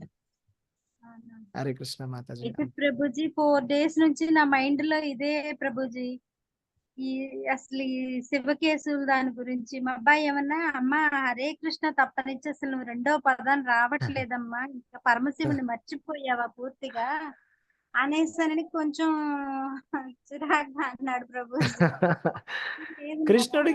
కృష్ణుడిని పూజిస్తే శివుడు కూడా మెచ్చుతాడు. వైష్ణవుడు, శుద్ధ వైష్ణవుడు.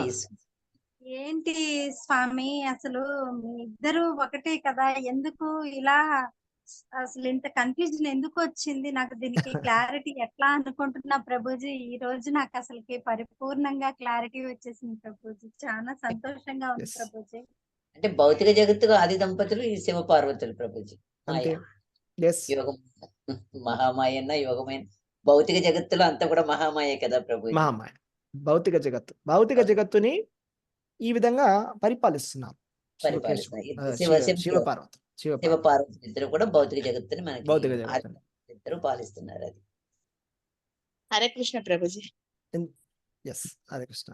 ఓకే ప్రభుజీ, అమ్మవారిని లలిత పరాశక్తిని మామూలుగా మణిద్వీపము అవన్నీ చెప్తారు కదా ప్రభుజీ, అవును, అది ఎలా తీసుకోవాలి ప్రభుజీ?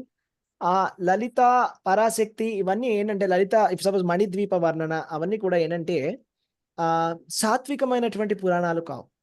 బ్రహ్మాండ పురాణం నుంచి వచ్చింది. ఎక్కడి నుంచి వచ్చింది అది? లలిత సహస్రనామం అనేది బ్రహ్మాండ పురాణం నుంచి వచ్చింది. ఓకే, ఆ సాత్విక పురాణం కాదు. ఏ నాలెడ్జ్ అయితే భగవద్గీతకి విరుద్ధంగా ఉంటుందో ఆ నాలెడ్జ్ని రిజెక్ట్ చేయాలి. మనం ఆ నాలెడ్జ్ని మనం యాక్సెప్ట్ చేయడానికి వీల్లేదు. ఎందుకంటే ఏ నాలెడ్జ్ అయితే వేదాలతోటి కనెక్షన్లో ఉంటుందో అది వరకే మనం తీసుకుంటాం. ఏదైతే వేదాలకి విరుద్ధంగా ఉంటుందో ఆ నాలెడ్జ్ని మనం రిజెక్ట్ చేయాలి. ఎక్కడైతే ఇప్పుడు లలిత సహస్రనామంలో మనకి లలితాదేవి యొక్క పూజ చేయాలి అనేటువంటి ఒక ఉద్దేశంతో మనకి వ్యాస భగవానుడు అది ఇవ్వడం జరిగింది. ఎందుకు అంటే, ఇప్పుడు లలిత అమ్మవారి యొక్క పూజ చేయడం వల్ల నేను చెప్పినట్టుగా లేడీస్కి వాళ్ళ దాంపత్య జీవితం బాగుంటుంది, లేకపోతే వాళ్ళకి భౌతికమైనటువంటి బెనిఫిట్స్ అనేవి ఉంటాయి. సో దాని గురించి ఆ ఉద్దేశంతో ధర్మ అర్థ కామ మోక్షాలు అంటే దేవతా ఆరాధన అనేది ఒక యజ్ఞం. అది దేవ రుణం అనే ఒక రుణాన్ని తీర్చుకోవడానికి ఈ దేవతల యొక్క నామాలన్నీ కూడా ఇవ్వడం జరిగింది. కానీ మనం ఎప్పుడు కూడా ఈ నామాలు కృష్ణ నామాలతోటి సమానము అనేటువంటి అపరాధం చేయకూడదు, ఎప్పుడు చెప్పకూడదు ఆ మాట. అది చాలా పెద్ద అపరాధం, నామాపరాధం. ఫస్ట్ నామాపరాధం, రెండో నామాపరాధం అనుకుంటా. అంటే కృష్ణుడి యొక్క నామాలను మించినటువంటి నామం ఏదైనా ఉంది అని మనం అన్నాం అంటే, లేకపోతే సమానంగా ఉందన్నా కూడా తప్పే అట. అది అపరాధం, నామ అపరాధం అవుతుంది. ఓకే, అది విషయం. హరే కృష్ణ ప్రభు. హరే కృష్ణ. రెండవ స్కందంలో చెప్పారు కదా ప్రభు, శివుడిని పూజిస్తే ఇది, అమ్మవారిని పూజిస్తే ఇది, ఇంద్రుడిని పూజిస్తే ఇది అని చెప్పనని. అవును, ఆ శ్లోకంలో చెప్పారు మీరు లాస్ట్ టైం. అవును, ఒక్కొక్క దేవతని పూజిస్తే మనకు ఒక్కటి వస్తుంది. అందం కావాలి అంటే గంధర్వుని పూజించాలి, గానం కావాలంటే గంధర్వుని పూజించాలని.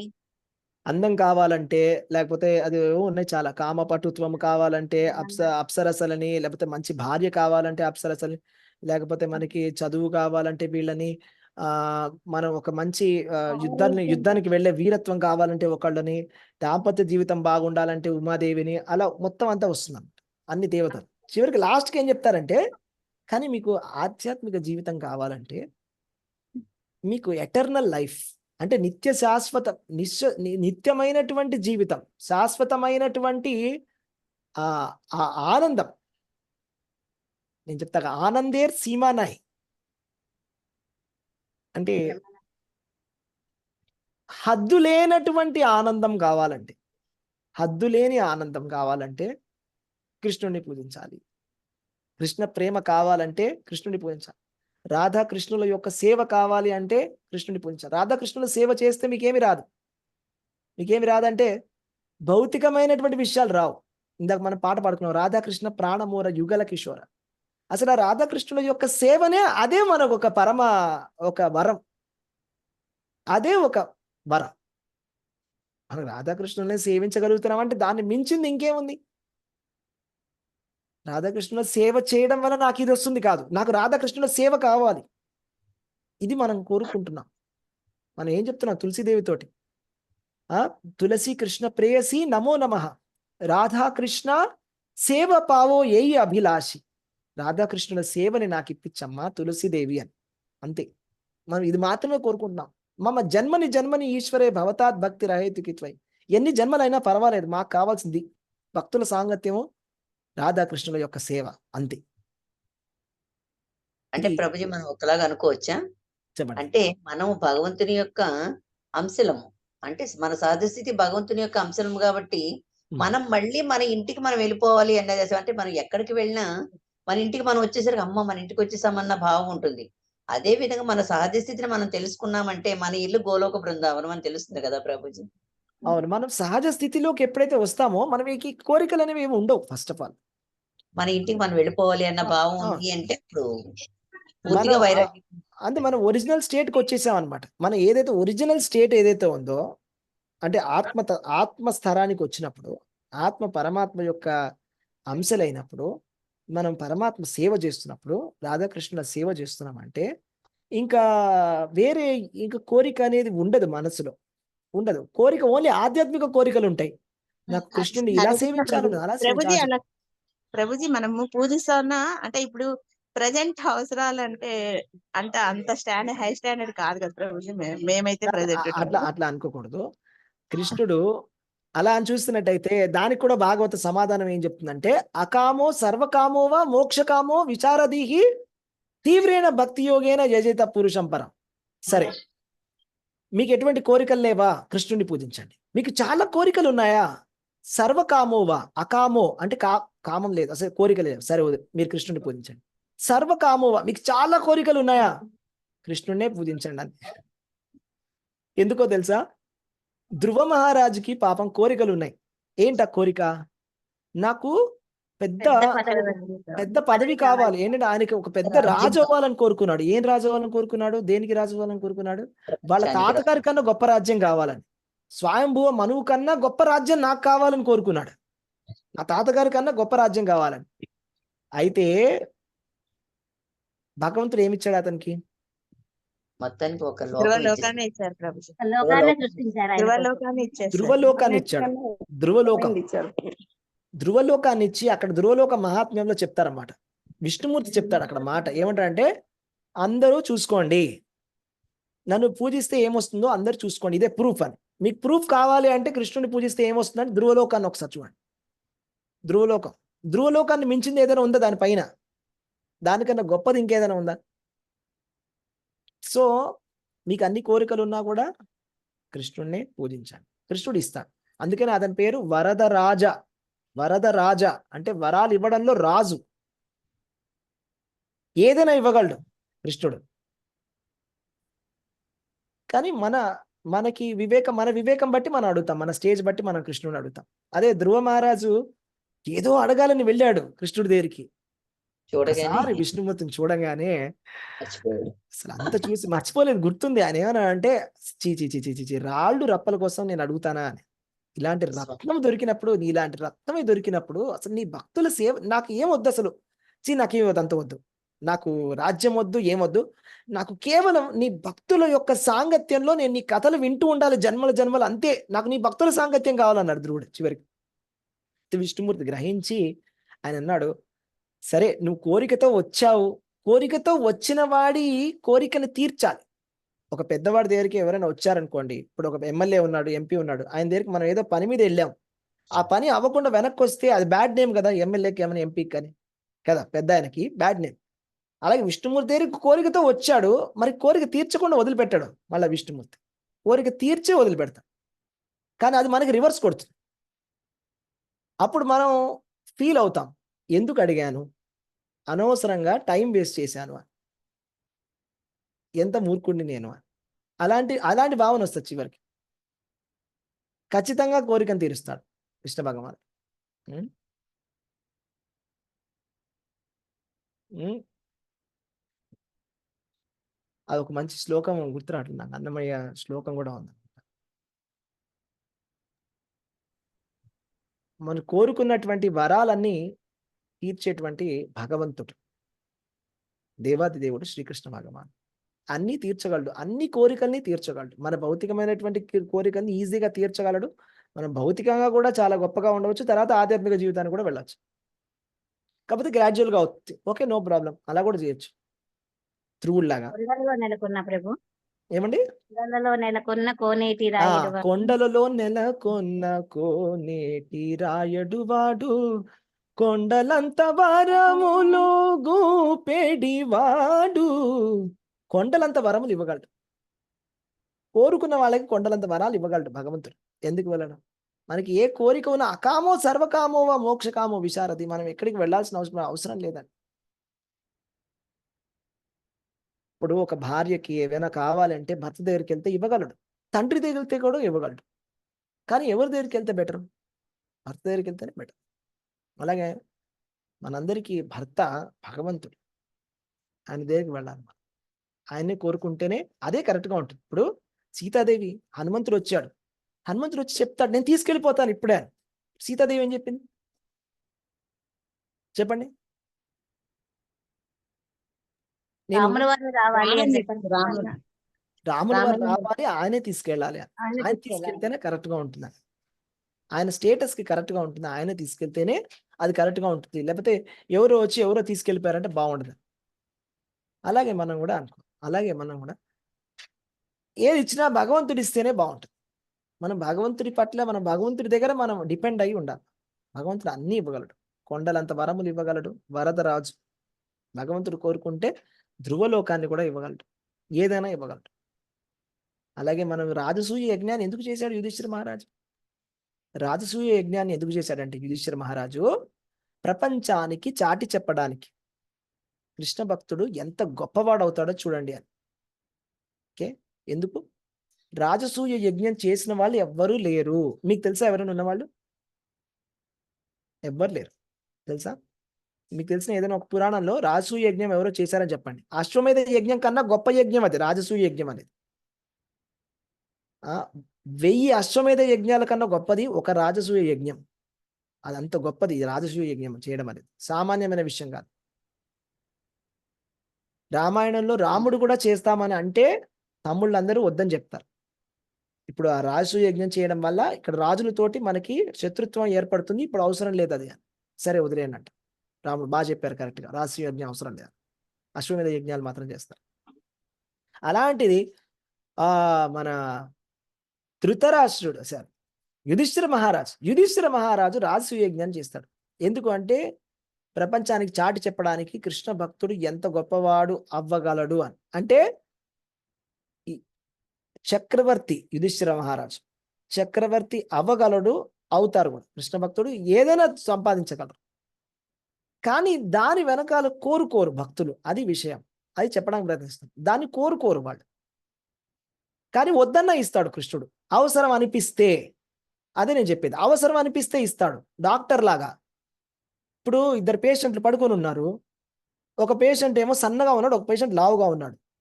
లావుగా ఉండేవాడికి డాక్టర్ వెళ్ళి ఏం తినద్దని చెప్తాడు, సన్నగా ఉండేవాడికి డాక్టర్ వెళ్ళి బాగా తిను అని చెప్తాడు.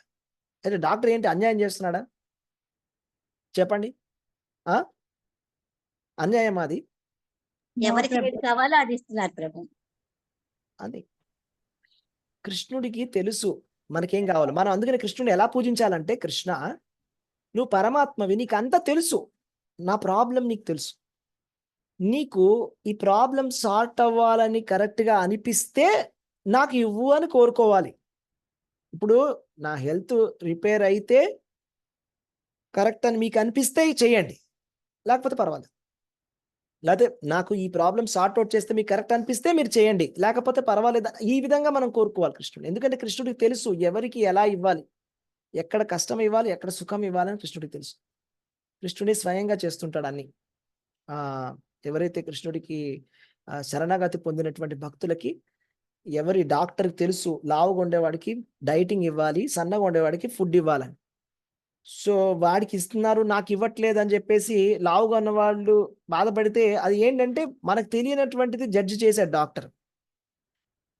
లేదు నేను డాక్టర్ మాట విని నేను వేరే డాక్టర్ కన్సల్ట్ చేస్తానని చెప్పి మనం వేరే డాక్టర్ దగ్గరికి వెళ్ళి ఫుడ్ తీసుకున్నాం అనుకోండి, ఏమవుతుంది నెక్స్ట్ ఏమవుతుంది? మనం ఫోర్స్గా వెళ్ళాం అనుకోండి, లేదు నాకు ఈ డాక్టర్ నచ్చలా, అతనికేమో తినమంటాడు, నన్ను తినద్దంటాడా, నాకు వేరే డాక్టర్ కావాలి. ఇంకో డాక్టర్ దగ్గరికి వెళ్తాము, ఫీజు తీసుకుంటాడు, సరే ఫీజు ఇచ్చాడు కదా అని తీసుకుంటాడు ఫీజు, మనమేమో ఫీజు ఇస్తాం. డాక్టర్ గారు నాకు తినచ్చా తినచ్చా తినచ్చా అని 3 సార్లు అంటాం. అని ఆలోచించి సరే తినే అంటాడు. తర్వాత మన పరిస్థితి ఏంటి? అర్థమైందా మీకు నేను చెప్పే విషయం? హరే కృష్ణ. కాబట్టి అర్థమైంది. కృష్ణుడికి వదిలేయాలి. కృష్ణుడికి ఎక్కువ తెలుసు మనకన్నా. జస్ట్ మన మన ప్రాబ్లమ్ని మనం కృష్ణుడి ముందు ప్రజెంట్ చేసి, కృష్ణ నీకు అన్నీ తెలుసు, నా మంచి చెడులు నీకు తెలుసు, నీకు కరెక్ట్ అనిపిస్తే నాకు ఈ ప్రాబ్లం సాల్వ్ చేయి అని అడిగేసి ఇంక వదిలేసేయాలి. అంతే. అక్కడ శరణాగతి ఇంక వదిలేసేయాలి. ఇంక మనం వెంట పడకుండా కృష్ణుడు ఆ విధంగా చేయాలి. ఓకే, అదన్నా రావాలి ప్రభుజీ, అంత స్ట్రాంగ్ గా అట్లా వదిలేసే బుద్ధి. కృష్ణుడి ప్రభుజీ ప్రసాదం ఇంకా. రాజసూయ యజ్ఞం ఎవరు చేశారు ప్రభుజీ? యుధిష్ఠిర మహారాజు చేశాడు రాజసూయ యజ్ఞము. ఓకే. పాండవులు, మహాభారతం రాజసూయ యజ్ఞం. ప్రభుజీ మరి ఆ రామచిలుక విన్నది శివ భగవానుడు చెప్తుంటే అని అన్నారుగా ప్రభుజీ భాగవతం గురించి. అవును, ఆ చిలుక ఎవరి దగ్గరికి వెళ్ళి ఎవరి గర్భంలోకి వెళ్ళింది ప్రభుజీ? సత్యవతి అనుకుంటా కదండి, వ్యాస భగవానుడి పత్ని. సత్యవతినా పేరు మర్చిపోయాను, సారీ. వ్యాస భగవానుడి పరాశరుని పత్ని. భార్య కాదు ప్రభుజీ. ప్రభుజీ, వాళ్ళ సరే. మదర్ సత్యవతి. వ్యాస భగవానుడి వాడి పత్ని, సారీ. వ్యాస భగవానుడి పత్ని పేరు నాకు తెలియదు. వ్యాస భగవానుడి పత్ని, పరాశరముని భార్య. కరెక్ట్.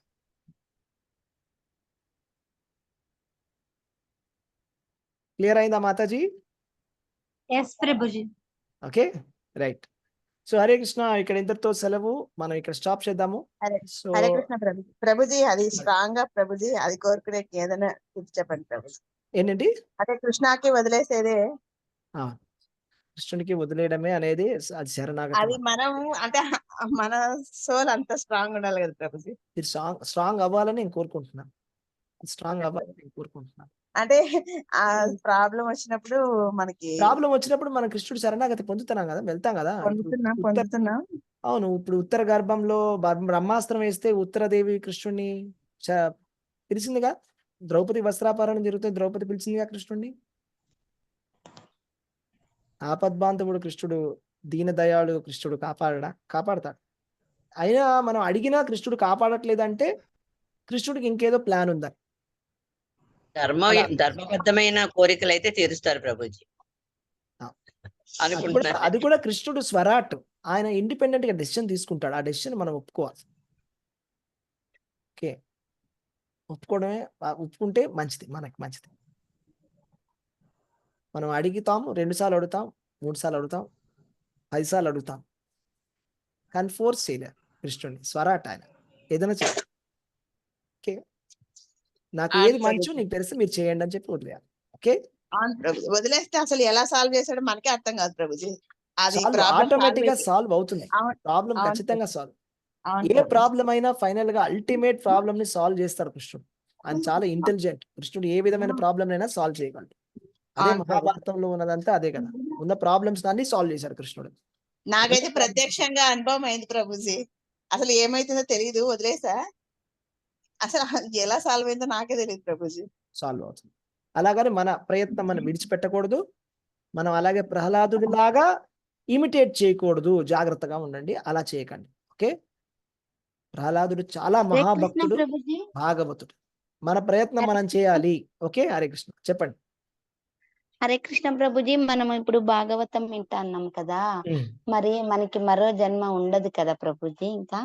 అవునండి, భాగవతం వినే వాళ్ళకి ఇంకొక జన్మ అనేది ఉండదు. ఓకే ప్రభుజీ, నేనైతే అసలుకి భాగవతం వింటాను నా జన్మలో అని నేను కలలో కూడా అనుకోలేదు ప్రభుజీ. నా చిన్న పిల్లప్పుడు కోరిక ఇది ప్రభుజీ. నాకు భగవద్గీత కాదు, భాగవతం మీద ఉండేది. ట్యూషన్ నుంచి వస్తుంటే అక్కడ అందరు పెద్దవాళ్ళు చేరి ఒక అయ్యగారి దగ్గర చెప్పించుకునేవాళ్ళు ప్రభుజీ. అది నా మనసులో ఉండేది. ఆ కథలు వింటే మంచిదంట, వినాలి వినాలి అని చిన్న పిల్ల అప్పుడు కోరిక ప్రభుజీ నాకు అది. ఎంత ఆనందం అంటే ప్రభుజీ నాకు అసలు చెప్పలేను ప్రభుజీ, అంత ఆనందం ప్రభుజీ వింటుంటే. అదే నేను చెప్పే కదా, అది కూడా మీరు హద్దు చెప్తుంటే లేని ఆనందం. ఆనందేర్ సీమానాయ్, నిరానందే దూర హోయ్. నిరానందం అంటే దుఃఖం దూరం వెళ్ళిపోయింది. ఆనందానికి హద్దు లేదు, ఇంకా ఆనందానికి హద్దు లేదు. అదే భాగవతం, అదే కృష్ణతత్వం. ఆనందమయోభ్యాసాత్ సచ్చిదానంద విగ్రహ. ఓకే, హరే హరే కృష్ణ. కృష్ణ ప్రభుజీ. ప్రభుజీ చెప్పండి. మా మదర్ కి అంట దీక్ష ఇస్తారా ప్రభుజీ? ఆమె చాలా ఫీల్ అవుతుంది. ఆ రోజు అయిపోయింది క్లాస్ వచ్చిన తర్వాత. అచ్చా, ఇస్తామండి. ఎన్ని రౌండ్స్ మాతాజీకి? 4 రౌండ్స్ అంట ప్రభుజీ. 4 రౌండ్స్. సరే, నేను సపరేట్ గా మాట్లాడతాను మాతాజీతో కాల్ చేయనా మాట్లాడి ప్రభుజీ? నాకు సపరేట్ కాల్ చేయండి, నేను సపరేట్ గా ఓత్ చెప్పిస్తాను. ఓకే, కొన్ని ఎక్సెప్షనల్ కేసు కదా Mataji. Okay, no okay problem, Prabhu. చెప్పిస్తాను. షూర్, అప్పటి తీసుకుంటాం. నుంచి ఫీల్ అవుతుంది ప్రభుజీ ఆ రోజు. No problem, చెప్పిద్దాం. 4 సరే. రౌండ్సే కదా, నో ప్రాబ్లం, చెప్పిద్దాం సపరేట్ గా. ఓకే, హరే కృష్ణ. అందరికీ దండవత్ ప్రణామాలు. చక్కగా జపం హరే కృష్ణ చేయండి, ప్రభుజీ. భగవంతుడి పట్ల నమ్మకం పెట్టుకోండి, మంచిగా నామజపం మంచిగా చేయండి, ప్రేమతోటి నామజపాన్ని శ్రద్ధగా చేయండి. ఓకే, భగవంతుడి పాద హరే పద్మాల కృష్ణ ప్రభుజీ. ఆశ్రయాన్ని తీసుకోండి. హరే కృష్ణ. హరే కృష్ణ ప్రభుజీ, ధన్యవాదాలు ప్రభుజీ. ధన్యవాదాలు. హరే కృష్ణ. మధ్యలో